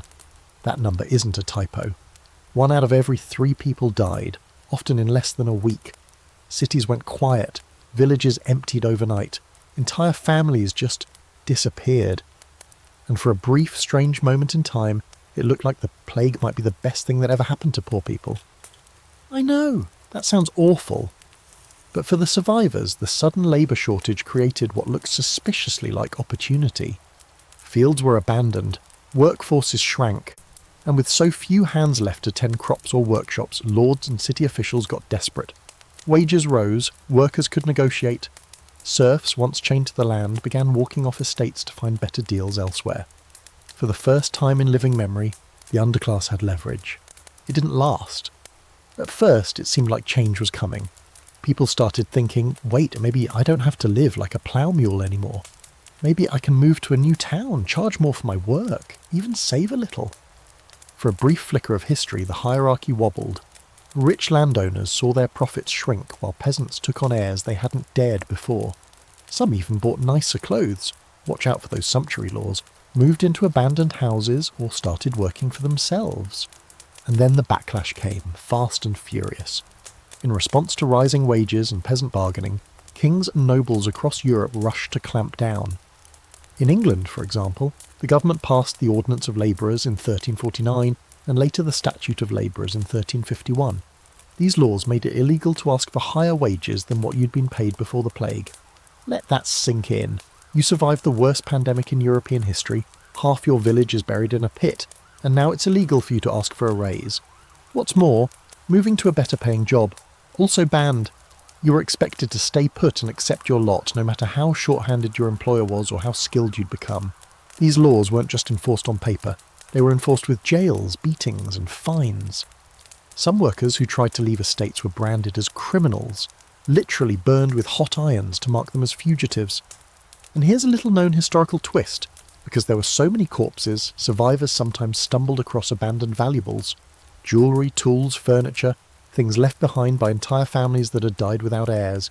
If you looted a house, you might strike gold, or at least copper. But if the local lord found out, you could be charged with theft or sacrilege. Even in death, property was sacred to the people who hadn't earned it. Meanwhile, the church, ever the opportunist, interpreted the plague as divine punishment. People were told to repent, to donate more, to obey harder. Flagellants, bands of religious zealots, roamed from town to town, whipping themselves bloody in dramatic public displays. Fear, guilt, and superstition became tools for social control. And guess what? The wealthiest monasteries and bishops often emerged from the plague even richer, thanks to last-minute donations from terrified plague victims trying to buy their way into heaven. Let's get into the real contradiction here. The plague should have opened doors. It shattered the status quo. In a logical world, fewer workers would mean greater bargaining power, more land to go around, and a chance to reset the rigged economic game. But the medieval world wasn't logical, it was obsessively hierarchical, and it snapped back into shape like a rubber band. Landowners and rulers refused to let go of power. They rewrote the rules to make sure that even after a global cataclysm you stayed exactly where you were. Now here's a quirky, borderline unbelievable fact. After the plague, some towns imposed maximum wage caps on common professions like thatching, ploughing and brewing. That's right, price ceilings on labour. Imagine being a thatcher and getting a government warning not to accept more than 6 pence for a day's work, even if the manor house is desperate and offering double. Accept the extra pay, you're a criminal, reject the job, you're unemployed. It's the economic equivalent of being shoved into a coffin with your eyes open. And let's not forget the moral panic that followed. With fewer people to enforce rules, crime surged. So did suspicion. Accusations of witchcraft spiked, and Jewish communities, already marginalised, were blamed for poisoning wells and spreading the plague, despite having no connection to its actual causes. This led to horrifying pogroms and massacres across Europe, further cementing the idea that scapegoating, not structural reform, was the preferred way to deal with crisis. Some scholars argue that the long-term impact of the Black Death did help weaken feudalism, eventually, that it set the stage for the Renaissance, a stronger middle class, and more fluid labour markets. And yes, there's some truth to that. But eventually isn't much comfort when you're alive in the middle of it, being fined for wanting more than subsistence. Let's bring it back to you. You survived the plague, you buried neighbours, friends, maybe even family. You worked fields that felt cursed. You watched the rats run across your floor and waited for the fever to hit. But you made it, and you tried to build something better. And the system, it just pivoted. It redefined fairness, reissued laws, and reminded you that even after mass death, you are not allowed to rise. So you wear the same old tunic, work the same old land, pay the same old taxes. The difference is, now there's more silence around you. Fewer voices at the market, empty homes, fields gone wild. You've earned the right to dream, but dreaming is once again against the rules. You lie down in your straw bed, bones aching, wondering if all the loss was worth it. Wondering if maybe the biggest trick of the Middle Ages is this. Even when disaster resets the board, the game doesn't change. If farming won't save you, guilds won't have you, cities tax you to death, and inheritance skips you like a stone over a pond, what's left? The side hustle, obviously. Welcome to the medieval world of unofficial work, also known as poaching, smuggling, foraging, begging, brewing without a license, mending without a guild badge, or just doing anything that might get you a warm meal and a coin without getting your hand chopped off. In other words, this is the art of survival, when playing by the rules guarantees poverty. Let's say you're a clever peasant. You know the woods behind the village like the back of your dirt-stained hand. You know which mushrooms won't kill you, where the best berries grow, and maybe even where the local lord's deer like to nap in the tall grass. It's not your land, technically it belongs to the nobility, but you still sneak in at dusk with a sling and a satchel. You manage to take down a rabbit, or, on a particularly lucky day, a young stag. That should be dinner for the family, and maybe a little extra to sell in town, right? Wrong. Poaching is a crime, and not a slap-on-the-wrist kind of crime. In some areas, it's punishable by death.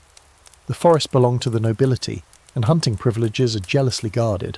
Even collecting fallen wood or trapping birds can land you in the stocks, and the punishments aren't subtle. Public beatings, branding, mutilation. You could be tied to a tree and whipped until your back looks like a ploughed field. All because you tried to feed your kids with a pheasant someone else owns by divine right. Let that sink in. You're not allowed to hunt in the forest. Not allowed to fish in certain rivers. Not even allowed to gather firewood in some places without paying for the privilege. Survival at this point isn't just hard, it is legally prohibited. Still, people do it, because there's no choice. Some get clever. They boil down mushrooms into stew, trade eggs for old cloth, sell homemade remedies on the sly. Herbalists, mostly women, collect roots and flowers to make poultices and teas. They are not doctors, but they might know more than the local barber who thinks bleeding you with leeches fixes everything. The problem is these women walk a dangerous line. Too successful, and they are accused of witchcraft. Too accurate with a cure, and suddenly the local priest is giving sermons about unnatural women with sinful herbs. Here's a quirky historical note. In parts of England and France, alewives, women who brewed and sold ale from their homes, were everywhere. Brewing was one of the few trades women could legally pursue. Ale was a staple, safer than water, and everyone drank it. But if your ale was too strong, too weak, too expensive, or just outsold the competition, boom, accusations of cheating, price fixing, or, again, witchcraft. In many towns, ale tasters were appointed by the local authority to monitor brewers. If you failed their sniff test, you could be fined, shamed, or banned from selling altogether. And if you were a man looking to avoid the grip of guild control, you might find work as a day labourer, an unlicensed jack of all trades. Maybe you mend shoes, haul grain, chop wood, clean stables. It's brutal, unstable work. Wages vary wildly. You could go weeks without steady income, and if someone stiffs you on payment, good luck getting it back. You have no legal recourse. You're not in a guild, you don't have contracts, and the court will take one look at your patched cloak and side with the man in boots and rings. There's also smuggling, especially near coastal towns or along trade routes. Salt, wine, spices and cloth were all taxed heavily, so naturally a thriving underground market sprang up. Smugglers were often former sailors, desperate villagers, or corrupt local officials moonlighting as black market middlemen. If caught, though, punishments could be severe. Goods confiscated, fines issued, sometimes even branding, so everyone could see that you once tried to outfox the king's taxman. And then, of course, there's begging. When all else fails, you sit in the mud outside the church or marketplace with your hand out and your dignity crumpled at your feet. Technically, the church encourages charity, but only to the deserving poor. If you're not old, disabled, widowed, or obviously dying, you're likely seen as a vagrant or malingerer, and treated accordingly. That could mean being chased out of town, whipped at the post, or forced into a workhouse if one exists.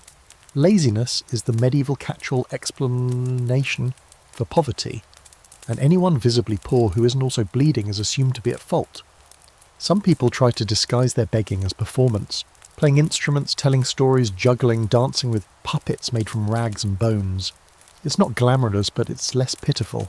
These performers, or gleemen and mummers, roam from village to village like freelance minstrels. But even they walk a fine line. If your act offends a local priest or noble, or you're suspected of spreading subversive ideas, you could be banned, or worse. Scholars debate how much this informal economy helped people survive.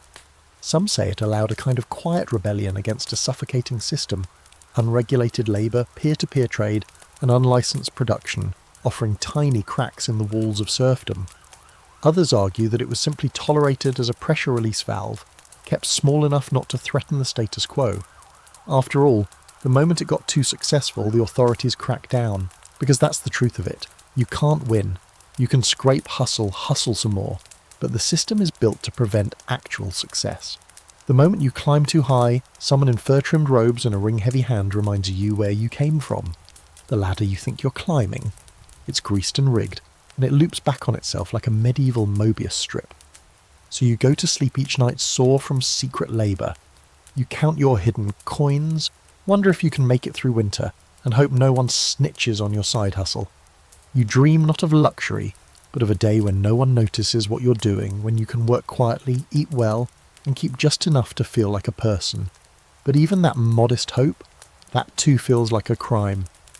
By now you're probably wondering if there's any escape route from medieval poverty that doesn't involve a noose, a branding iron, or a flaming accusation of witchcraft. And if you're the kind of person who listens to whispered promises and miracle tales, then yes, there's one more option: the church.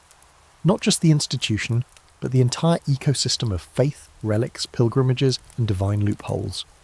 It's sold to you as a path to salvation, but it's really just another gilded trap, this one built with incense and scripture. Let's start with the basics. Religion isn't just a belief system in the Middle Ages, it's the operating system. From birth to death, every part of your life is steeped in church ritual. Baptism, marriage, burial, feast days, fast days, saints' days. Everything is touched by a priest, lit by candlelight and stamped with Latin you can't understand, and hanging over it all, the constant reminder that your eternal soul is on the line. So maybe you get an idea, what if you go all in, join the church, become a monk, a nun, a friar, someone cloaked in divine authority, living in a stone abbey with predictable meals and a roof that doesn't leak. It sounds ideal. And for a sliver of the population it is. Some abbeys and monasteries grow incredibly wealthy. They own vast lands, receive generous tithes, and enjoy royal protection. If you rise through the ranks, you might end up as an abbot or bishop, essentially a religious noble, complete with servants and a private vineyard. But for every one of those, there are hundreds of low-level religious types living quiet, difficult lives. The monastery might own land, but you don't. Your vow of poverty? Very real. You wake up before dawn, chant for hours, farm fields, copy manuscripts, and live under strict rules. If you're a nun, your world is even smaller, confined, controlled, and suspiciously obsessed with obedience. And if you came from a poor family, your entry into the church likely required a payment, a kind of spiritual dowry that your family had to scrape together. So much for free salvation. Still, you stick with it. You pray, you obey, and you keep your head down. Maybe, just maybe, you'll earn favour or rise through the hierarchy. But here's where the fantasy starts to fracture. Advancement in the church is not based purely on piety or intellect. It's based on connections, sponsorships and wealth, just like everything else. Many high-ranking clergy are the younger sons of nobles, handed religious posts to keep them busy and influential. If you're from a peasant family, you're not climbing that ladder. You're polishing the bottom rung. But let's say you don't join the church. You're just an average, exhausted layperson trying to improve your lot. Maybe you've heard stories, people who've made pilgrimages to holy sites and returned blessed, even wealthy. Pilgrimage is the medieval equivalent of buying a lottery ticket with your legs. You walk for weeks, maybe months, to reach some distant shrine, Santiago, Canterbury, Rome, Jerusalem, praying for healing, forgiveness, or a change of fate. It sounds noble, even magical, but in reality, it's dangerous, expensive, and soul-crushing. You need supplies, lodging, offerings for the shrines, and along the way, there's a very good chance you'll be robbed, fall ill, or die of exposure. The journey isn't paved with divine mercy, it's paved with mud, blisters, and overpriced bread. And when you finally arrive at your sacred destination exhausted and broke, you might get a relic waved at your face, a quick prayer muttered over your sweaty tunic, and then that's it. No flash of light, no divine deposit into your medieval bank account. Just sore feet and an empty purse. Now let's talk about relics. Bones of saints, pieces of the true cross, vials of holy blood or water. These are the spiritual currency of the church. Owning a powerful relic can attract pilgrims, which means income. Towns compete for the best ones. But these relics, they're often fake, fabricated, bought, stolen, or cobbled together from random bones and wishful thinking. There were so many supposed pieces of Christ's cross floating around that, if gathered together, you could probably build a respectable house. And yet people believed. Why? Because they were desperate. And desperation is profitable. Some monasteries turn their relic collections into spiritual theme parks, charging entrance fees and selling indulgences, certificates that supposedly reduce your time in purgatory. Got enough coins? Buy your way out of a few thousand years of spiritual torment. Of course, you don't really know if it works, but what choice do you have? In a world where wealth is unreachable, maybe heaven is the only reward left. Here's a fringe detail that deserves a moment. In certain parts of Europe, there were pilgrim badges sold at shrines, little metal trinkets proving you'd made the journey. They were meant as souvenirs, but people started treating them like spiritual armour. Some even forged badges to pretend it seemed they'd gone on pilgrimage. Yes, fake heaven points were a thing. That's how far people would go for even a whiff of divine luck. Meanwhile, actual church doctrine reinforces the idea that poverty is virtuous. You're told that Jesus loves the poor, that suffering brings you closer to sainthood, and that your misery has eternal meaning, which sounds nice, until you realise that the people telling you this are dining on roast duck in stone halls, while you chew yesterday's bread and thank God for watery turnip soup. Some scholars argue that the church's wealth-based spiritual hierarchy was a kind of control mechanism, a divine excuse for social inequality. Don't worry, they say, you'll be rewarded after you die. It's the ultimate deferred payment plan. And if anyone dares question the system, heresy. That label doesn't just get you excommunicated, it can get you burned. You kneel at the altar, hands clasped, whispering prayers for relief, maybe for food, maybe for healing, maybe for a break from this exhausting circular life. The priest tells you God is listening, that your suffering has purpose, that wealth in this world is a test, not a gift. But deep down you wonder, if heaven rewards the poor, why does the church look so rich? So far, you've probably noticed that wealth in the Middle Ages is slippery, hoarded, blocked, rerouted, cursed, and occasionally disguised as salvation. But maybe you're still clinging to the fantasy that nobles, with their fine cloaks, fancy names, and massive stone castles, had it all figured out. After all, if you're stuck outside the gates, it must be paradise inside, right? Surely someone somewhere is actually rich and living well? Well, yes and no. Because even among the elite, money isn't what it seems. And many of those towering, romantic-looking castles, they are less about luxury and more about debt, desperation, and decaying pride. Welcome to the hollow heart of medieval nobility, where appearances must be maintained, even if you're drowning in bills behind a drawbridge. Let's start with the basic structure. Nobles didn't own land the way we think of ownership today. Their estates were often part of feudal arrangements, granted by a king or higher lord in exchange for military service and loyalty. It was conditional, and in exchange, they were expected to fund troops, maintain defences, dispense justice, host royal visits, and look like they belonged on top. That last part? Surprisingly expensive. A baron or count might preside over hundreds of acres, with peasants working the land and sending up crops and fees. But wealth in this context isn't piles of gold. It's prestige, influence, and obligation. A nobleman is like a heavily mortgaged celebrity influencer, outwardly rich, but constantly hustling to maintain the illusion. If he fails to impress the king, fund a local crusade, or throw a proper feast for visiting dignitaries, he risks losing his position or his head. You've heard the phrase castle full of creditors? It's not just poetic. Nobles were often deep in debt. They borrowed from Jewish moneylenders, from other nobles, from merchants who smelled blood in the water. That tapestry hanging in the Great Hall? Probably unpaid for. Those silver goblets on the banquet table? Polished on loan. The noble family's land? Pledged as collateral for a war that ended 10 years ago with nothing to show for it but scars and a half-broken suit of armour. Here's a historical fact to chew on. By the late Middle Ages, many noble families were so overextended they began selling their land. Not just renting it, but outright handing over pieces of their legacy to rising merchants and wealthy commoners. In some regions, this led to a slow, awkward to blending of classes, where nobility still held the title, but the merchant next door had the cash, and that made people very uncomfortable. Still, the performance had to go on. Nobles couldn't be seen economizing. That was shameful. They were expected to host lavish tournaments, sponsor knights, commission tapestries, and give generous alms, especially when royal eyes were watching. These weren't optional extras, they were status taxes. In one absurd case, a noble bankrupt himself, building an elaborate chapel to impress the church, then died before it was finished, leaving his heirs with a giant limestone IOU. And let's not forget the wives and daughters of the nobility, who were also economic assets in this game of prestige poker. Marriages were less about love and more about strategic mergers.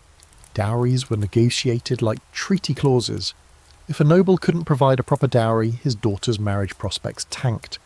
If he married her off without one, the new in-laws might seize land or demand repayment.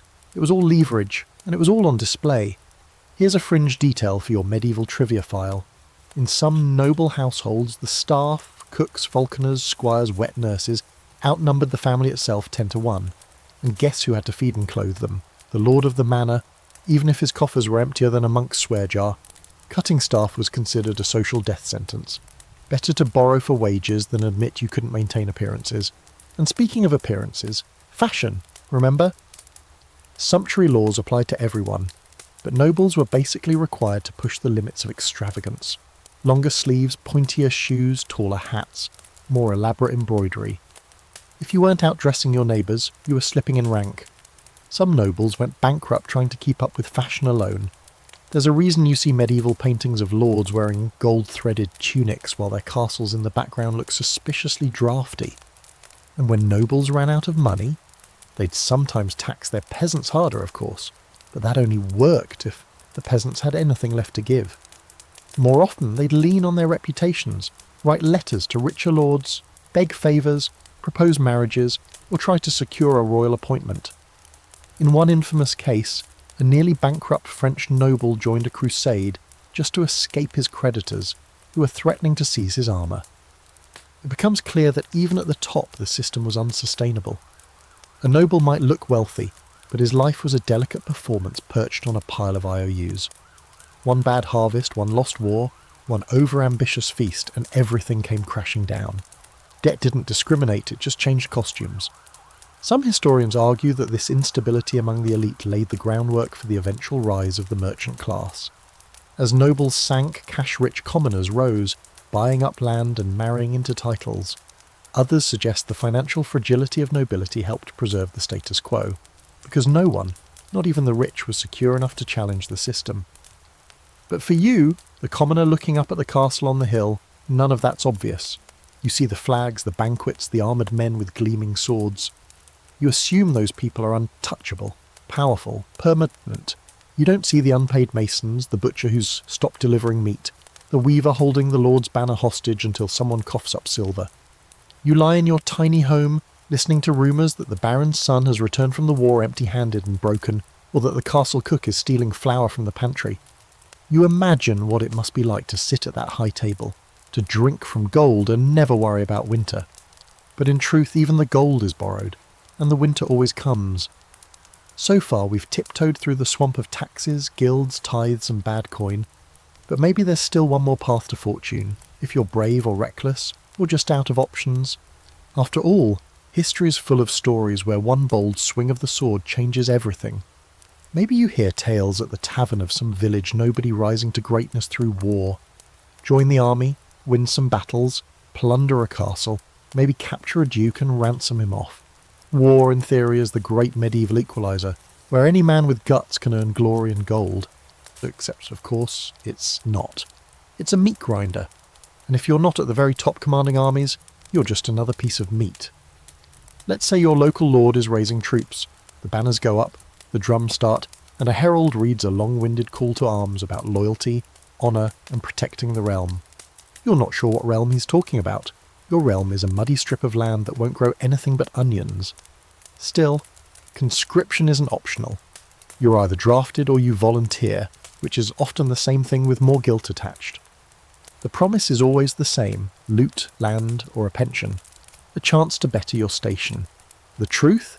You're issued a spear, maybe a second-hand sword if you're lucky, and a padded jack that smells like it was last washed during the previous dynasty. You march for days on end with barely enough to eat, sleeping on rocks, praying your feet don't rot off before you see a single coin. When battle finally comes, it's not noble or glorious, it's chaos. Screaming, mud, smoke, horses crashing into lines of terrified men. If you're in the front lines, you're either killed quickly or trampled slowly. If you're in the back, you're praying no one notices how little you know what you're doing. There's no tactical brilliance from your side, just brute force and dumb luck. And let's talk about pay. Officially, you're supposed to be compensated. But funds are often delayed, miscounted, or stolen by the commander's clerk.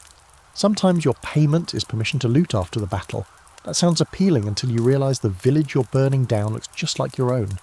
There's not much to steal from peasants who already have nothing.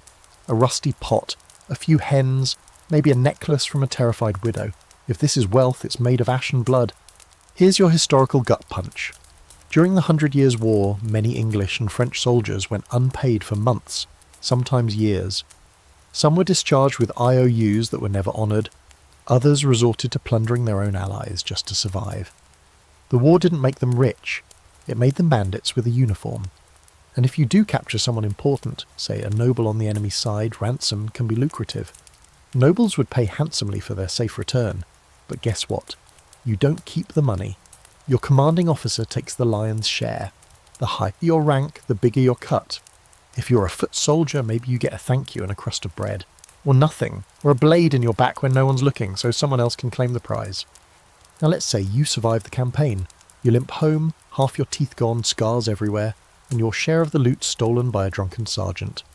No land grant, no pension, No warm welcome, just your same old hovel, a field that's gone to weeds, and a community that's now suspicious of the man who came home different. Because war changes people, and not in ways that help at harvest time. Sometimes war even follows you home. During peasant uprisings, like the German Peasants' War of 1524, or the Jacquerie in 1358, common people armed themselves with tools and hope, rising against the lords who taxed and crushed them. But these weren't revolutions, they were massacres in waiting. Poorly armed, poorly led, and easily outmanoeuvred, the rebels were cut down by professional soldiers and knights, and those who survived were punished brutally, burned alive, drawn and quartered, or mutilated as a warning. And here's a bizarre fringe detail to consider. Some medieval soldiers believed that wearing a saint's relic into battle could protect them. Not a sword, not armour, a bone fragment, a splinter of the true cross, maybe even a scrap of cloth blessed by a bishop. Superstition wasn't just part of war, it was war. Strategy and prayer got equal airtime, which makes sense when you're marching into a meat grinder led by someone who barely knows your name. Even knights, those icons of martial glory, weren't exactly rolling in wealth. The cost of a horse, armour, weapons and squires could bankrupt a lesser noble. If you didn't have land to fall back on, even a decorated knight might spend his twilight years begging for favours or writing letters to the king, asking for debt forgiveness. Chivalry didn't cover rent. Some scholars argue that for a tiny percentage of men, war did provide social mobility, those who were exceptionally skilled, politically savvy or born lucky. But for the overwhelming majority, war was just another job that paid in trauma and empty promises. You lie awake at night, haunted by the sounds of battle, the screams, the crush of metal, the stink of blood in hot sun. You fought for a lord who forgot your name the moment the battle ended. You killed men who looked just like you. Poor, disparate, lied to. And now you're back in the same hut with the same taxes, same broken boots. And you realise that war didn't set you free. It didn't make you rich. It just moved the bars of your cage a few inches, then slammed them shut again. All right, so war didn't work out. You're still broke, limping from an arrow wound that smells suspicious. Your fancy dreams of knighthood and loot have been thoroughly crushed under the muddy boots of reality. But maybe, just maybe, there's still one last classic medieval move left on the board. Marriage. Because if you can't fight your way to fortune, perhaps you can marry into it. Sounds simple enough, except in the Middle Ages, marriage isn't about love, or compatibility, or even basic decency. It's an economic transaction, a political merger, and a trap disguised as a celebration. First, let's clear this up. Marrying up is theoretically possible but practically ridiculous. Social mobility through marriage, extremely rare. The classes are like different species. A noble marrying a commoner, taboo, not just frowned upon, scandalous, punishable, and sometimes legally nullified. You'd have more luck marrying a ghost, or a horse. And even then the church might say the ghost deserves better. If you're a peasant, you're expected to marry another peasant. Someone from your own village or the next one over. Someone with no land, no title, and maybe one sheep if you're lucky. The union is arranged, practical, and usually sealed with a handshake and some ale. If there's love, great, but no one's betting on it. Now, for men, marriage might mean gaining a few tools, a tiny plot of land, or a hard-working wife who can churn butter and survive childbirth. But don't expect a windfall. If your wife brings a dowry, it's usually small, a goat, a chest of linen, maybe a bit of silver if her father's having a good year. And that dowry becomes your property upon marriage. Sounds good, right? Until you realise you're now also responsible for her, her health, her future, and any children she produces, which is going to be a lot of children because contraception is mostly superstition and wishful thinking. Now, if you're a woman, marriage is a completely different battlefield. You don't just get married, you get transferred, like livestock.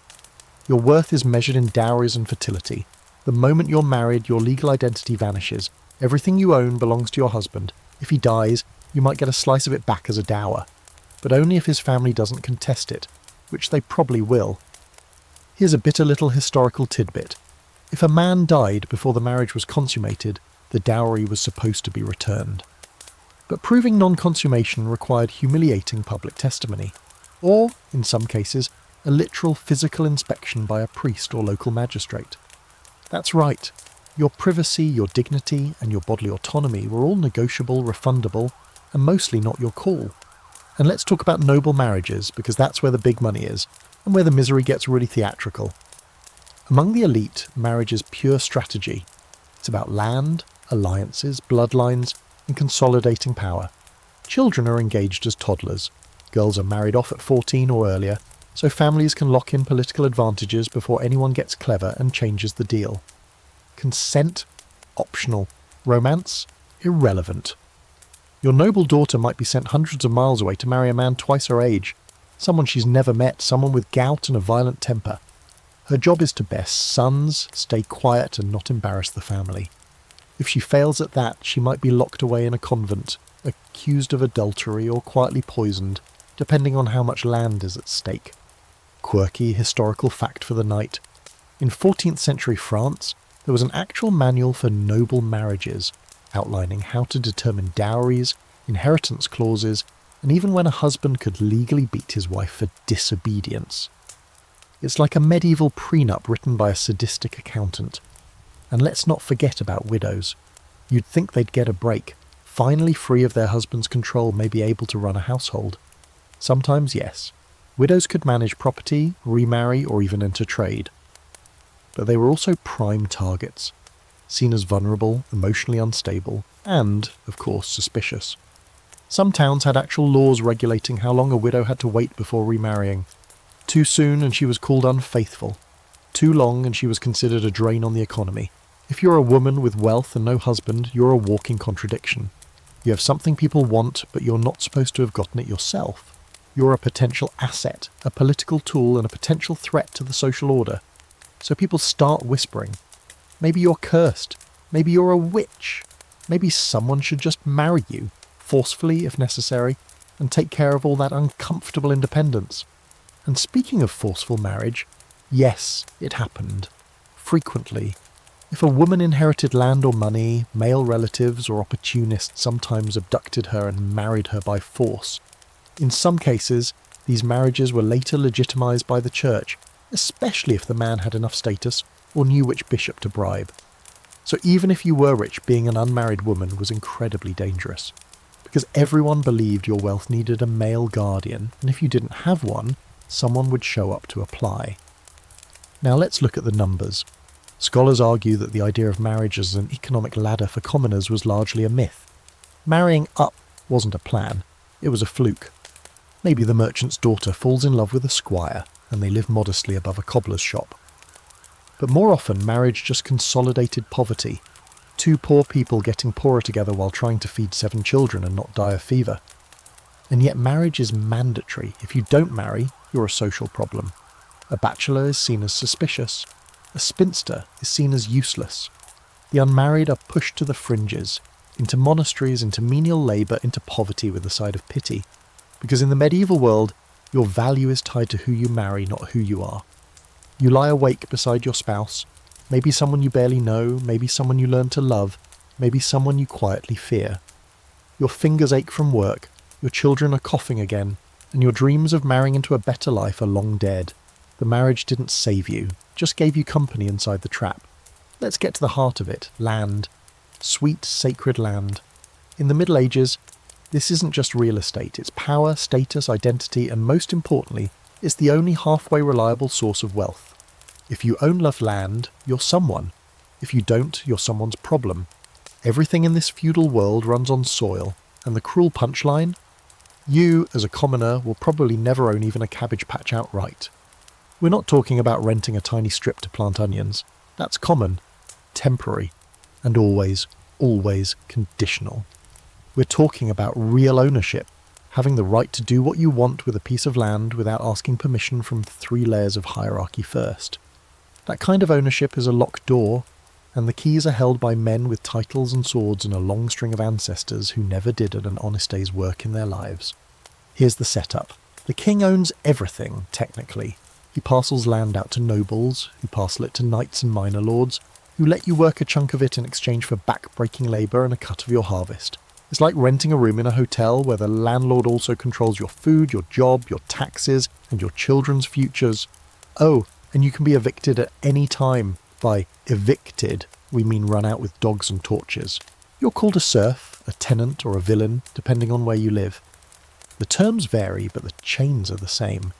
You might even have a tiny house, a croft, with a bit of garden and a share in the communal pasture.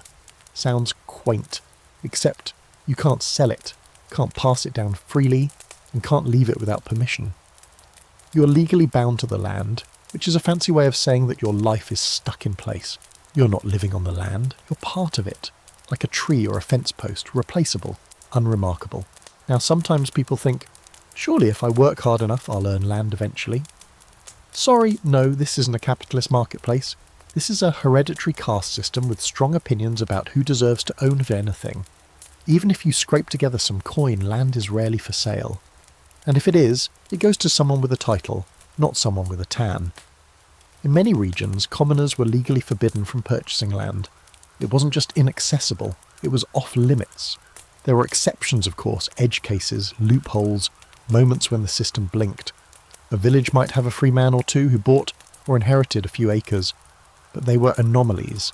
And even then, local lords often found ways to reassert control, taxes, dues, or simply legal pressure. Suddenly your ownership becomes very conditional. You might find yourself being persuaded to sell it back, or lose it mysteriously in a legal dispute you weren't even invited to attend. Here's a historical fact that'll make you grind your teeth. In some parts of Europe, mortmain laws made it illegal to transfer land to the church without royal approval. Why? Because the church was gobbling up so much land through donations that kings were panicking about losing taxable estates. Land flowed up, not down, into the hands of bishops and abbots, not into the calloused palms of the poor.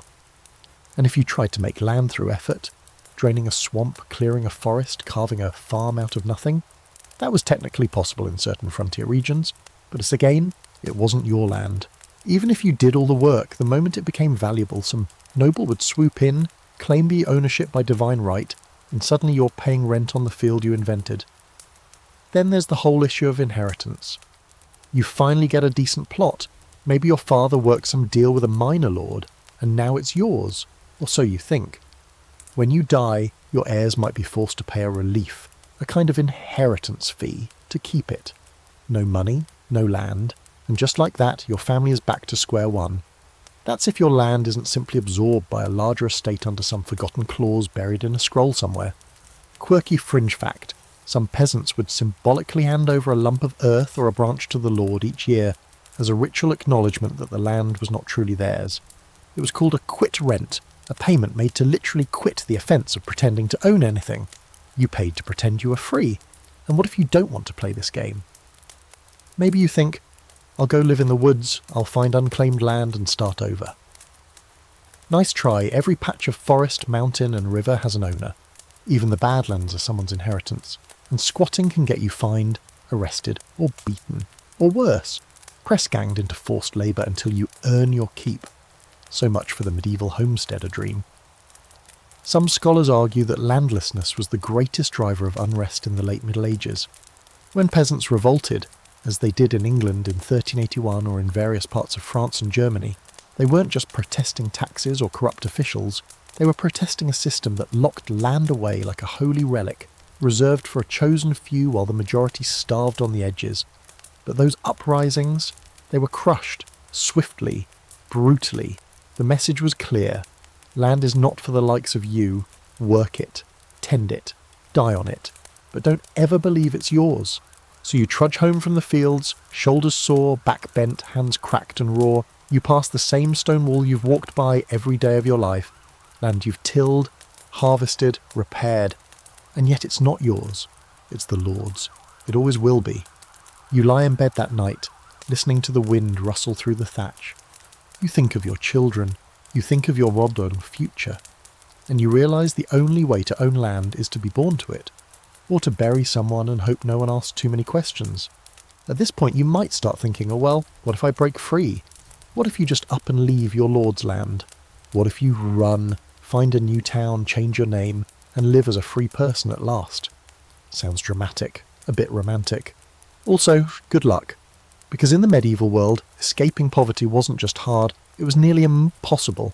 And if you were born a serf, it was downright illegal. Let's unpack that. A serf isn't a slave technically. You can't be sold like livestock. But you also can't leave. You're bound to the land, not just physically, but legally. Your lord doesn't own your body, but he owns your location.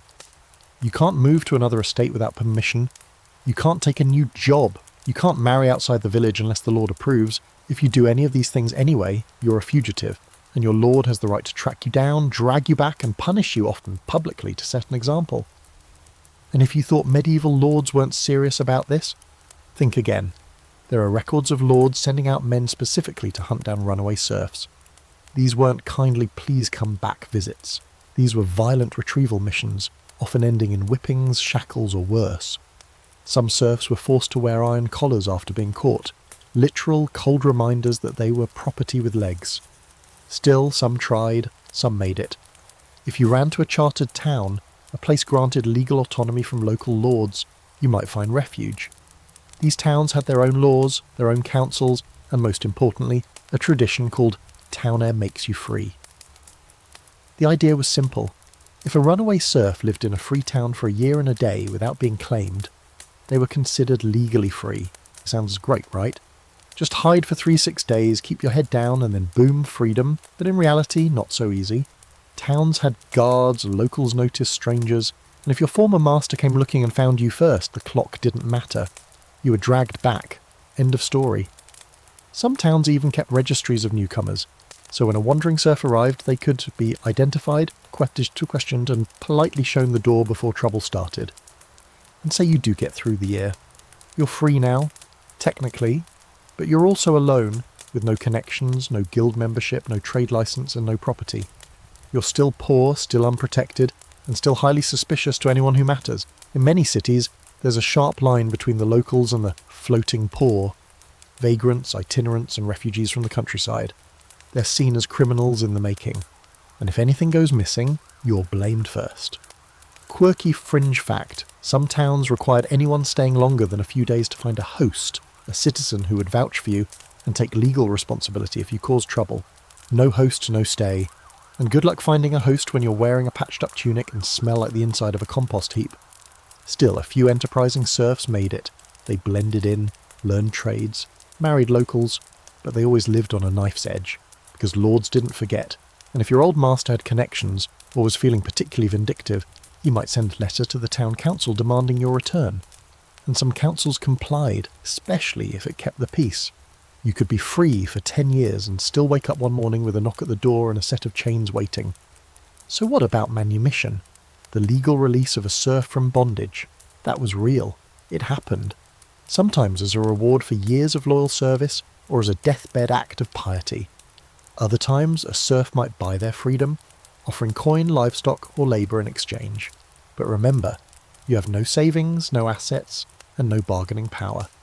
And even if you do scrape together enough, your lord can simply say no. Because he doesn't have to free you. He can hold you for life, and no one will bat an eye. Here's a historical tidbit that'll really twist the knife. Some lords created fake manumission documents, selling freedom to serfs for a fee, then denying it ever happened. No witnesses, no freedom, you just paid your way into a deeper hole. Even those who were technically free weren't always safe. There were layers to liberty. You could be a freeman, sure, but if you didn't own land or hold a charter, you were still subject to heavy taxes, restricted movement, and constant surveillance. Free often meant less unfree, not truly liberated. Some scholars point to the slow decline of serfdom in the later Middle Ages as a sign of progress. And it's true, by the 15th and 16th centuries the institution weakened in many regions. Lords turned to tenant farming, wages became more common, and the legal chains loosened. But for most of your life, that's a distant future. You're stuck in the high medieval period, when feudalism still has its boots on your neck. And let's not pretend there's dignity in staying put. Being a good serf means being obedient, invisible, and profitable. You till the soil, you pay your dues, you keep your head down and your mouth shut. In return, you get protection, sort of. If bandits come, the lord might send his men, or he might not. If famine hits, he might reduce your rent, or he might take your last sack of grain and thank you for your sacrifice. It's not safety, it's dependency with a sinister smile. You lie in bed that night, staring at the rafters, wondering what freedom even means. You've never seen it, never tasted it. The closest you've come was when a travelling friar told stories of far-off cities where serfs walk as free men and no one calls them boy or girl past the age of 30. You wanted to believe him. But you've also seen what happens to those who run. You've helped bury them, or worse, watched them limp home, punished, broken, chained tighter than before. So you stay, because the trap you know is safer than the freedom you don't. Now maybe you're thinking, okay, so land is locked down, the guilds are a nightmare, and escaping your serfdom gets you a year-long game of hide-and-seek with a guy holding chains. But what about trade? Commerce, markets, goods on the move? Surely with all those wagons creaking along the roads and ships bobbing into harbours, someone's making real money, right? Silk from the east, spices from India, salt from the mines, furs from the north. That's wealth, baby. That's movement. You want in. The problem is, no one tells you that while goods move across the world in shining caravans, wealth doesn't trickle down. It trickles sideways, between the same tight hands that always seem to have a better grip than you do. Let's imagine you're a commoner living in a bustling port city. Venice, London, Bruges, Marseille. Exotic goods walls flow in. Ships unload barrels of cinnamon, bolts of damask, jars of saffron so pungent it could knock you off your stool, and you're standing there, blinking into the sun, wondering how the actual hell you're still poor. Here's how it works. Big trade is run by merchant dynasties, families with ships, warehouses, foreign agents, and cousins in every port from Cairo to Constantinople. They don't just sell goods, they control routes, fix prices, and bribe every authority along the way. It's not a market, it's a cartel with incense. You want to start trading? Great, you'll need capital, but you have no capital. Maybe you borrow from a neighbour and buy a barrel of fish to resell in the next town. You get there, and the local merchant guild stops you. You didn't pay entry duty, you don't have a vendor's token, you're not part of the charter. They confiscate the barrel. You go home with nothing but the scent of fish clinging to your empty coin pouch. Even if you do manage to sell something, the profits are tiny. Trade routes are long and dangerous. Bandits prowl roads. Pirates haunt rivers and seas. Even worse, tolls. Every time you cross into a new domain, whether it's a kingdom bishopric or some minor lord's backyard, you pay a road tax, bridge toll, or market fee. One merchant counted 30 tolls between Paris and the Rhine. That's not a business expense. That's death by 1,000 bribes. Want a historical gut punch? Some toll collectors didn't even work for the crown. They were private contractors, like medieval parking enforcement with halberds, and they made up fees as they went. If your load looked valuable, the toll went up. If you couldn't pay, your goods were impounded, no receipt, no appeal. And then there's the ships. Oh, the ships. You think you'll invest in maritime trade? Maybe send a cargo of wool to Genoa, bring back spices. Well, first you'll need a ship share, which isn't cheap. Then a crew, then a captain, then insurance. Except maritime insurance is in its infancy and about as reliable as a drunk soothsayer. If your ship sinks, your investment sinks with it. If it gets boarded by pirates, you better hope they let the crew live long enough to tell you your pepper's at the bottom of the sea. Here's a quirky historical detail for your stress collection. In some cities, merchants would band together to form merchant associations that acted like co-ops, pooling resources and dividing risk. Sounds noble, right? Until you realise these associations were highly exclusive, required massive buy-ins, and often colluded to freeze out independent traders like you. And the demand for goods doesn't help you either. Rich people want luxury items, sure, but they are buying from established dealers. No noble wants to be seen haggling with a dusty commoner about a questionable length of Persian silk that smells suspiciously like a sheep. Even your neighbours, the other poor folk, don't buy much. They're not interested in saffron or dates. They want bread, eggs, maybe soap if it's a good year. Trade doesn't make you rich, it makes you tired. Even the local markets, the weekly fairs and Saint-Day bazaars are rigged. Stall fees, local taxes, weight regulations, price ceilings, church-mandated price floors, and don't you dare work on a feast day. The church takes that very seriously. So now you're supposed to do business in a 3-day window while dodging inspectors, taxes, and competition from 10 other guys selling the exact same dried apples you are. Some scholars argue that trade created new economic classes, proto-capitalists who laid the groundwork for modern markets. That's true in theory, but in practice, it created a few rich families and a massive underclass of people who loaded carts, swept stalls, and lifted crates until their backs gave out. The middle class didn't have a middle. It had a splintery beam with 1 or 2 people balancing on top, and everyone else getting bruised underneath. And let's not ignore the church's role in trade. Officially, the clergy discouraged greed and condemned usury. Unofficially, They loved trade. They owned warehouses, leased ships, bought and sold grain, even cornered the wool market in some regions. Monasteries became some of the richest landowners in Europe, not from prayer, but from very strategic investing. Meanwhile, you're still schlepping sacks of barley, trying to avoid being accused of price gouging because you dared to charge one more coin this week than last. You're not greedy, you're hungry, you're not ambitious, you're just trying to get out of the hole. But every road you walk, every port you enter, every deal you try to make, the system leans in and whispers, "Not for you." So you go home, another day of wheeling and dealing and nothing to show for it but bruised shins and a half-eaten turnip. You rest your head on a sack of unsold goods, wondering if trade was ever an opportunity, or just another medieval illusion. The ships come and go, the wagons roll past, and you, stuck at the market's edge, realise that in the great game of commerce you're not the merchant. You're the cargo. Let's say one day you snap. You've been taxed to the marrow, your dreams of trade have gone belly up, the guild slammed every door, and the Lord Steward just confiscated your pig because of a clerical error he refuses to explain. Straw has officially broken the medieval camel's back. So you do something you never thought you'd do, something desperate. You rebel, and you wouldn't be alone. Rebellions were a recurring feature of medieval life, not because people were greedy or bored, but because the system was so rigid and cruel that eventually someone always exploded. Peasants with pitchforks, artisans with mallets, villagers with torches, they'd gather in rage, chanting slogans about justice, equality and freedom. But make no mistake, rebellion in the Middle Ages was a suicide mission with snacks. Let's take one famous example, the Peasants' Revolt of 1381 in England.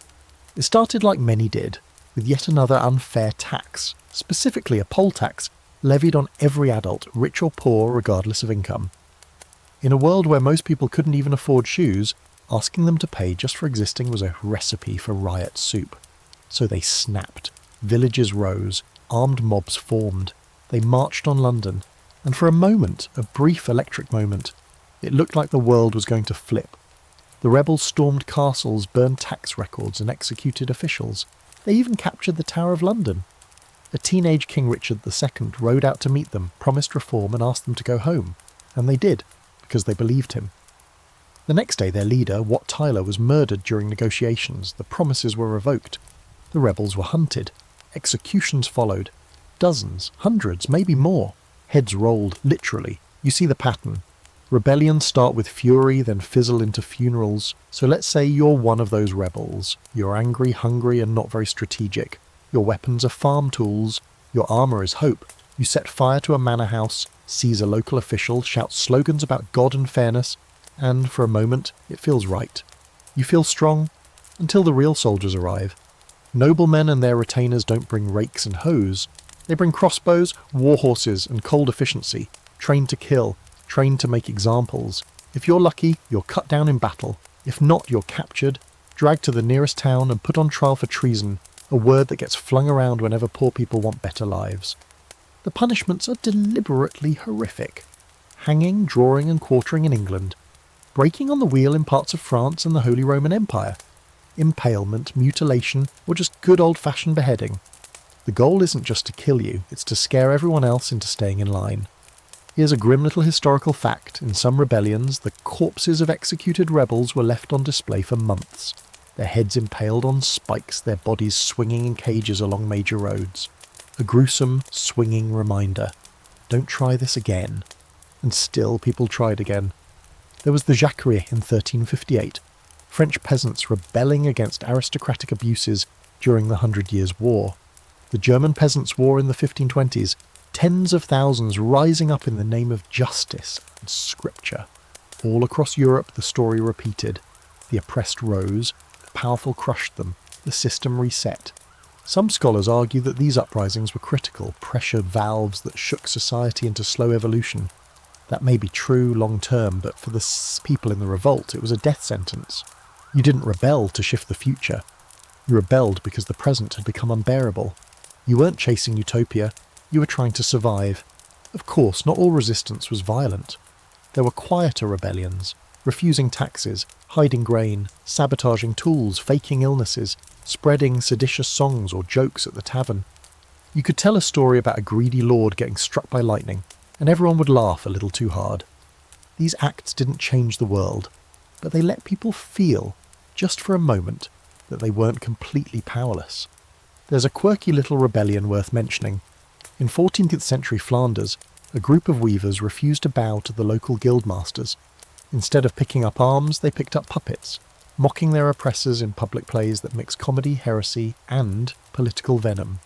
It was theatre as warfare, and yes, the authorities eventually shut it down. But for a while, the people had their moment in the spotlight. Still, the stakes were high even for jokes. The wrong word in the wrong ear, and you could find yourself accused of sedition or heresy, which was often treated the same.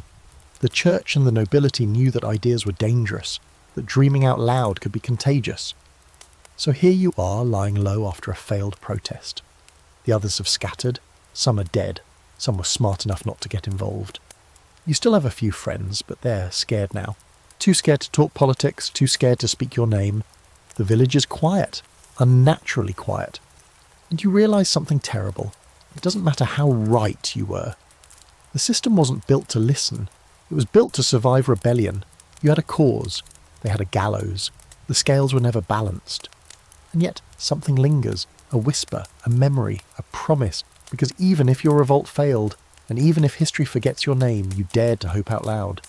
You believed, if only for a moment, that the world could change, and maybe that's worth something. Or maybe it's just another reason they call it a trap. So, rebellion got you nowhere, trade locked you out, the church cashed in on your prayers, and you still have no land, no guild badge, and definitely no future inheritance.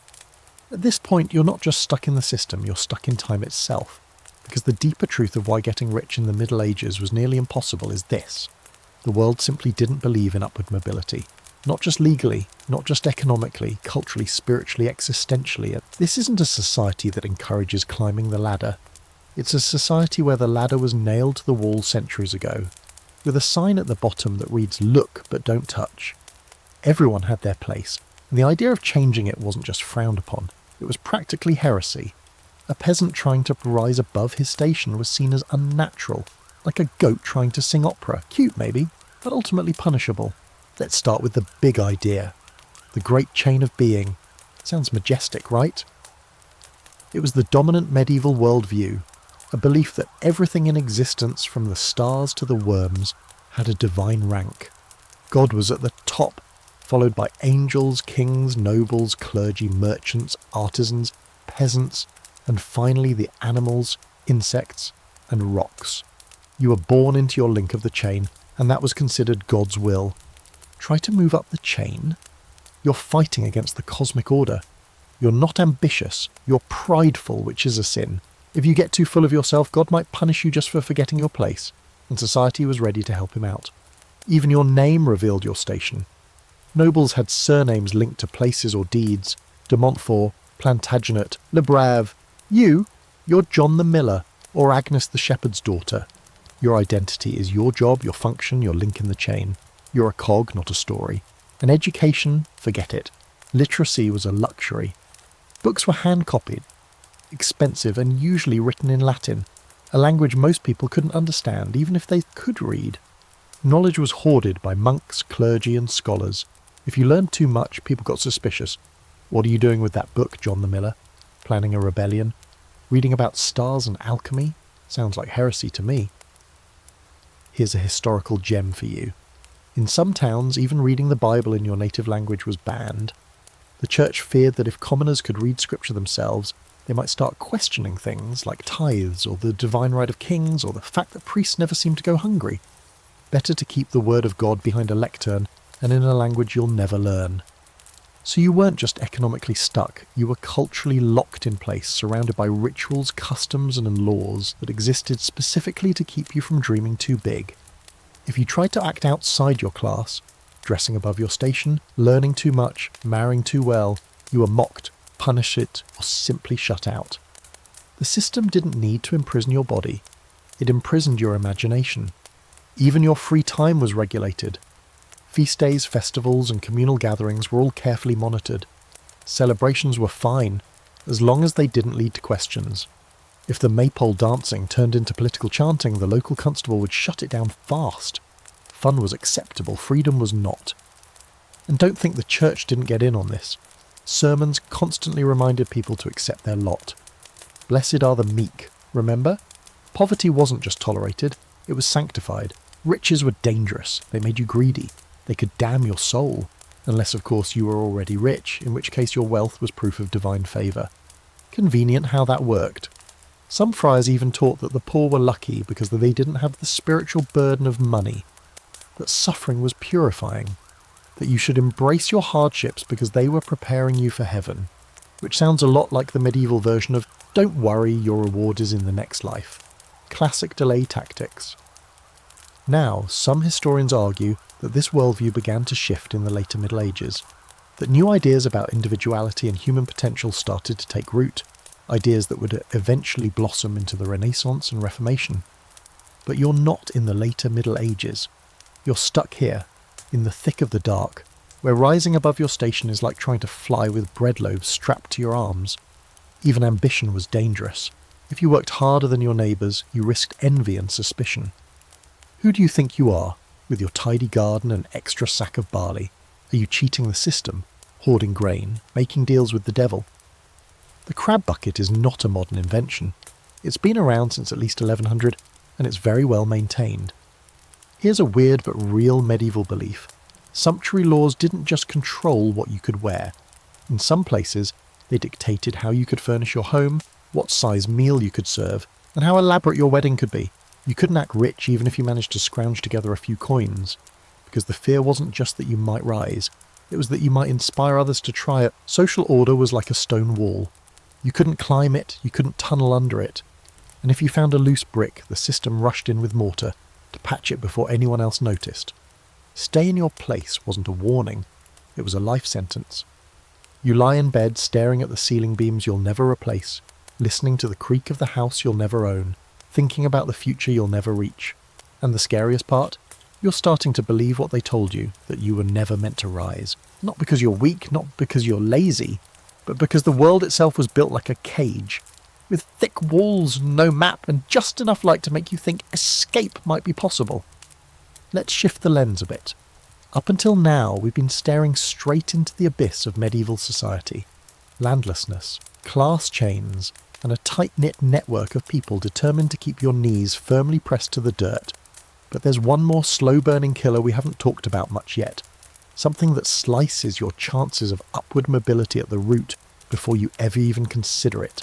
That quiet, everyday force? Health. That's right, you're physically falling apart, and so is everyone around you.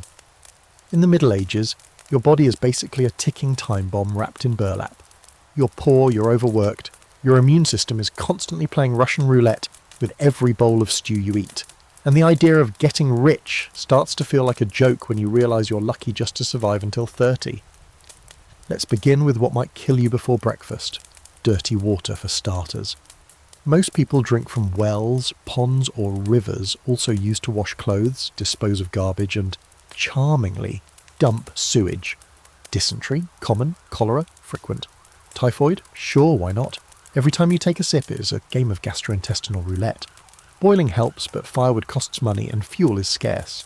So instead you drink ale, weak, low-alcohol small beer, from dawn till dusk just to avoid dropping dead from a cup of water. And then there's the food.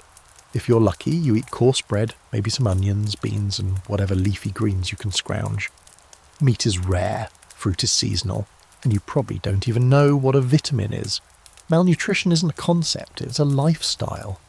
Your teeth rot young, your bones are brittle, your skin is dull, stretched too tightly over joints that creak like a cartwheel in winter. Forget scurvy, if you ever did find a lemon, you probably think it was witchcraft. Now imagine trying to run a business, manage finances, or launch a social revolution while battling chronic diarrhea, joint pain and tooth abscesses. You can't get rich if your body taps out halfway through the harvest. You're not planning a long-term investment strategy, you're trying not to pass out in the field. Then come the seasonal plagues. Yes, plural. The big one, of course, is the Black Death. You've heard of it. It hits Europe in waves starting in the mid-14th century and wipes out roughly 1/3 of the population in just a few years. Entire towns disappear. Families vanish overnight. And if you survive, It's not because you were lucky, it's because you happened to be standing upwind. Historical note, the plague didn't just kill people, it shattered the economy. For a brief moment, labour was in such short supply that peasants could demand higher wages, better conditions, even freedom. Lords panicked. Governments responded with wage caps, travel bans and laws, making it illegal to leave your village. Just when you had leverage, they crushed it. Because nothing terrifies the powerful like the poor realising their own worth. But the plague isn't the only disease in town. There's leprosy, tuberculosis, measles, pox, rickets, and something ominously called the bloody flux. You don't get sick once or twice a year, you're always sick. You're either recovering from something, currently suffering from something, or bracing for the next ailment to knock you sideways. Oh, and don't forget childbirth, which, if you're a woman, is essentially a 1 in 10 chance of dying each time you go into labour. No anaesthesia, no antibiotics, and the midwife's tools are probably sterilised by good intentions and wishful thinking. You might not even name your child for a few weeks because the odds of them dying in infancy are so high. Planning for the future? Try planning to get through the month. And when you do need medical help, say hello to the barber surgeon. His qualifications? He can cut your hair, pull your teeth, drain your boils, and if necessary saw off a limb. All with the same tools. Medieval medicine is a swirling stew of religious theory, humoral imbalance charts and flat-out nonsense. Bleeding is a favourite. Leeching is popular. Some practitioners will literally prescribe roasted hedgehog lungs for whooping cough. And if that doesn't work, well, it's probably God's will. There's also the stigma of illness to consider. If you're visibly sick, disfigured or disabled, people assume it's a punishment. You must have sinned, or your parents sinned, or you consorted with demons in the woods, because clearly there's no way someone just gets unlucky. That would be too random, too scary. So you're blamed for your own suffering and pushed to the margins of the community you were barely clinging to already. Here's a particularly cruel twist. Many towns maintained leper bells, which afflicted people were forced to wear or ring when entering public spaces. Imagine trying to buy bread while announcing to everyone around you, "Hi, I'm cursed, diseased, and probably contagious." Now imagine hoping to build a future from there.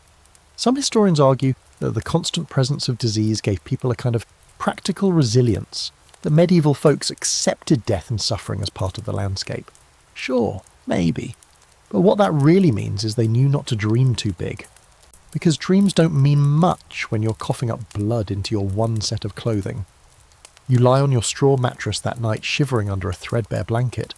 Your legs ache. Your gums bleed. There's a boil on your shoulder that smells worse than the latrine. And somewhere in the back of your mind the thought flickers again. Wealth was never the goal. Survival was. You haven't failed because you're poor, you've succeeded because you're still breathing. But that's the trap, isn't it?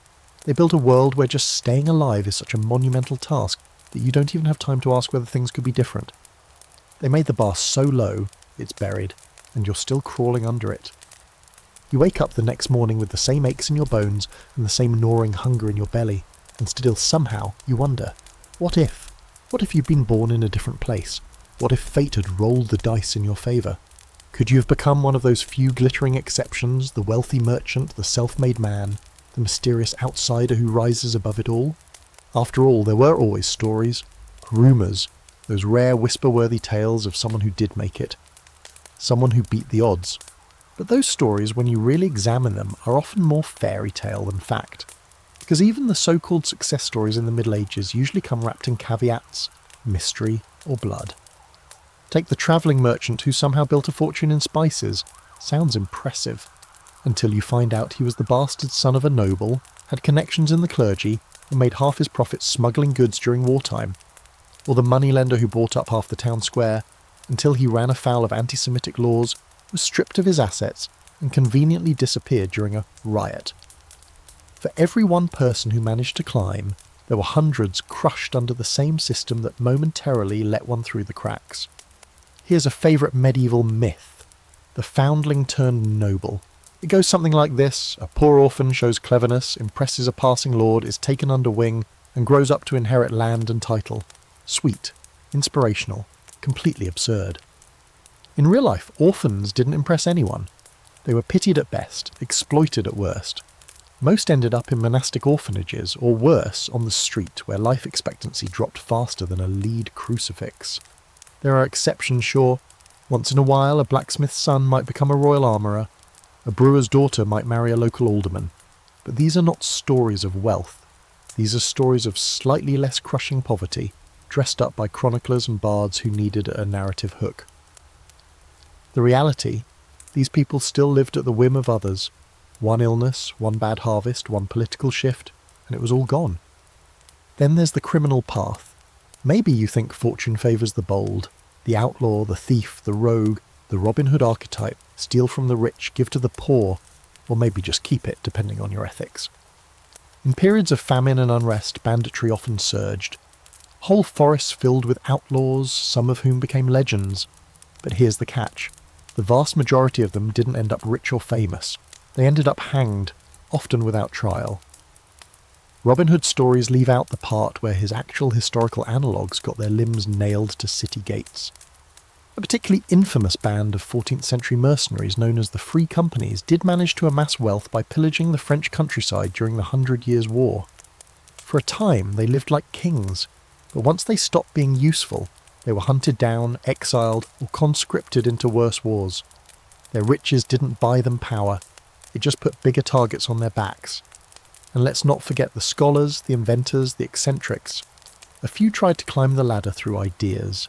Alchemists hoping to transmute lead into gold. Philosophers writing about utopias.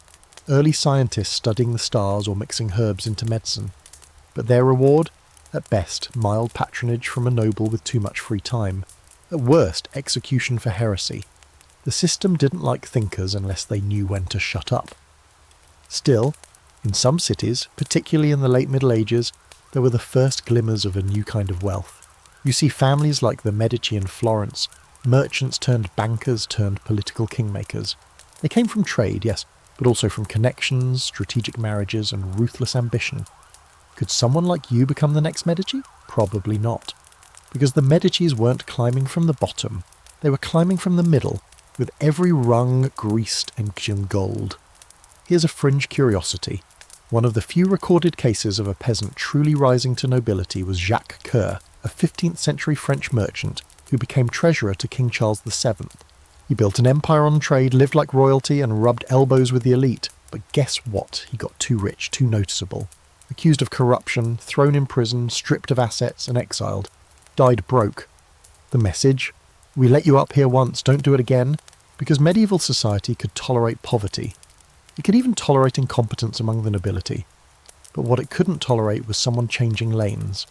Someone proving that the entire structure might be artificial, fragile. The ladder wasn't just guarded, it was booby-trapped, disguised as a staircase, designed to collapse if too many commoners got near the top. And you, still here, still struggling, you start to wonder if maybe the stories are just that. Stories, hope bait, a handful of glittering exceptions to keep the rest of the population dreaming just enough not to revolt. The system doesn't need you to believe it's fair, it just needs you to believe it might be, under the right circumstances, in the right light, with the right noble looking the other way. But deep down, you know the truth. The rare success doesn't break the rules, it reinforces them. Because for one man to climb, 1,000 have to stay beneath him, holding the ladder, praying for crumbs to fall, so you sit by the fire that night staring into the coals, listening to the wind rattle the shutters of your drafty rented hovel, and the stories no longer comfort you. They sound like what they are. Mirages on a barren road, distractions from a trap so cleverly built that even the ones caught in it think they're just unlucky. You're not unlucky. You're deliberately excluded. And now here you are, near the end of the road, lying flat on your straw mattress, ribs pressing through skin, your feet blistered from a life of fields, cobblestones and cold stone floors. Your hands shake from cold or hunger, you can't tell anymore, and you're staring at the ceiling wondering, was there ever a way out? Was there really no path? Because even after all this, some stubborn part of you still wants to believe in loopholes. But here's the final turn of the screw. Even when the system begins to change, even when the cracks start to show, it finds ways to rebuild itself, to adapt, to keep you locked in, just with different rules and a fresh coat of paint. Let's say, miraculously, you live long enough to see the slow death of feudalism. The Black Death has emptied towns, shaken lords, and made your labour valuable for once. You start seeing lords actually offering wages for farm work instead of demanding service. There's grumbling from the top, of course, but times are changing. Maybe now, finally, you can get ahead. You can't, because as feudalism dissolves, it doesn't create equality. It creates a new kind of landlord. Wealthy merchants, minor nobles, church officials, they start buying the land the old lords used to control, and instead of demanding service, they demand rent. So now you're not a serf, you're a tenant farmer. You pay to work the same fields you've been breaking your back on for decades. And if you can't pay, you're evicted. There's no obligation to keep you, no mutual responsibility. You go from bound peasant to disposable renter. It's like being freed from your cage, only to realise you've just been moved to a larger one with more steps and fancier locks. And if you try to move to a town hoping to get ahead with a job, good luck. As more people flock to cities, urban poverty explodes. You go from one-room huts in the countryside to overstuffed tenements in city slums. Disease follows, hunger follows, and there are no guilds waiting for you. The guilds are already full, and more paranoid than ever, with new regulations designed to keep the flood of rural poor from taking their jobs. There are no startup grants, no social safety nets, no microloans, just more walls. Even the church, which once offered a narrow escape through monasteries and clerical life, tightens the screws. With power centralising and church politics getting dicey, it becomes harder and harder to enter religious life without connections. Noble families buy church positions for their sons. Bishoprics become stepping stones for political power, not sanctuaries for the pious poor.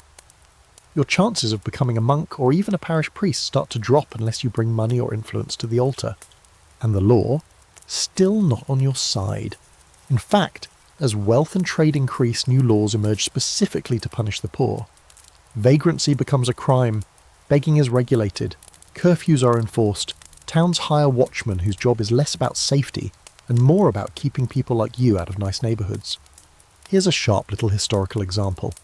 England's Statute of Labourers, passed in 1351, made it illegal for peasants to demand higher wages after the plague created a labour shortage. That's right. The moment you became valuable, they made laws to keep you in your place. And then there's the enclosure, that charming process where common lands, the shared grazing fields and forests your community once depended on, are fenced off by wealthy landowners to raise sheep. Wool is the new gold, and you're in the way, so you're pushed off land your family's used for generations. You go to the city, you join the swelling tide of the working poor, the faceless crowd whose suffering oils the gears of emerging capitalism. Even charity dries up. Monastic communities that once fed the poor are dissolved in some regions, especially as the Reformation kicks off and Europe splits over how to worship the same invisible deity. So now, on top of everything else, religious chaos adds to your problems. You're not sure which priest to trust, which king backs which faith, or whether tithes are still required when the chapel's been looted and repainted in a new denomination. Some scholars argue that this shift marks the beginning of modern poverty, the kind where you're not legally owned, not bound to land, not called a serf, but you're still stuck. Only now, you're also blamed for it, because the new system says, if you're poor, it's your fault, not the king's, not the landlord's, yours. Suddenly poverty isn't seen as an inevitable part of society, but as a moral failure, and you feel that shift. People used to pity you. Now they despise you. You're lazy, you're dirty, you're ungrateful, and if you beg, they'll beat you for being a nuisance. Here's a quirky historical note to round it out. In some towns, officials made beggars wear identifying badges, like a license to be poor. Others forced them to sit in stocks or wear humiliating signs confessing their idleness. It wasn't enough to be hungry. You had to be publicly ashamed of it too. So you look around at this new world, the end of feudalism, the dawn of commerce, the sparkle of Renaissance thinking, and realise you're still nowhere near the top. The system changed its clothes, gave itself a fresh name, and found new ways to keep your head down. You're not a serf anymore, you're a labourer. You're not landbound, you're landless. You're not trapped by birth, you're just functionally immobile. And the dream of wealth, it was never real. Not for you, not in this life. So you sit, older now, hands stiff, knees swollen, watching the next generation chase the same illusions. They're a little more literate, a little more cynical, but they still believe in the ladder, because the system needs them to. You smile bitterly because you know the truth. In the Middle Ages, getting rich wasn't impossible because of fate. It was impossible because someone needed to stay poor, and that someone was always you. So here you are. Finally, it's the end of the journey. Not just the end of a long night's tale, but the long, slow crawl through the maze of medieval life. You've survived the plague, the tithe collectors, the winter famine, and the quiet humiliation of always being a rung below the promise. And now, lying beneath the thin wool blanket of your imagined past, you start to realise this was never just a history lesson. It was a mirror. A long, warped mirror showing you the reality that most people back then, and maybe even now, don't want to see. Because for all the castles and knights and stained glass cathedrals, the truth of the Middle Ages is this. Poverty was engineered. It wasn't just bad luck or poor harvests or angry gods. It was a full-body system designed to hold you still. From the law to the land to the pulpit, everything whispered the same message. Stay in your place. Dreaming was tolerated, even encouraged in tiny doses. As long as you never reached too high, never gathered too many others, never tried to step out of the mould. And the ways out, the trade routes, the armies, the priesthood, the guilds, the impossible marriages, they were always baited. Just close enough to see, never close enough to touch. The ladder was there, sure, but it was made of firewood, and every step up risked burning down the life you already had. But maybe that's what makes the rare moments of defiance so powerful. The quiet resistance, the jokes whispered behind the tavern, the rebels who dared to stand even knowing the noose was waiting, the people who held on to dignity even when everything else was taken. Those stories matter, because they weren't just fighting for wealth, they were fighting for the right to hope. And hope, as always, is a dangerous thing. So now let your body sink deeper into your bed. Listen to the hum of your fan, the distant sounds of cars or crickets, or maybe just the familiar creak of your house settling for the night. You've walked through plague pits and harvest fields, watched the torches rise and fall, felt the cold stone of the castle wall that always seemed just out of reach. Take a slow breath. The story's over now. You made it to the end, which is more than most could say back then. And maybe, just maybe, you see the world a little differently now. The past doesn't repeat, but it echoes, loudly. If you listen close, it's Orestes. You've earned it.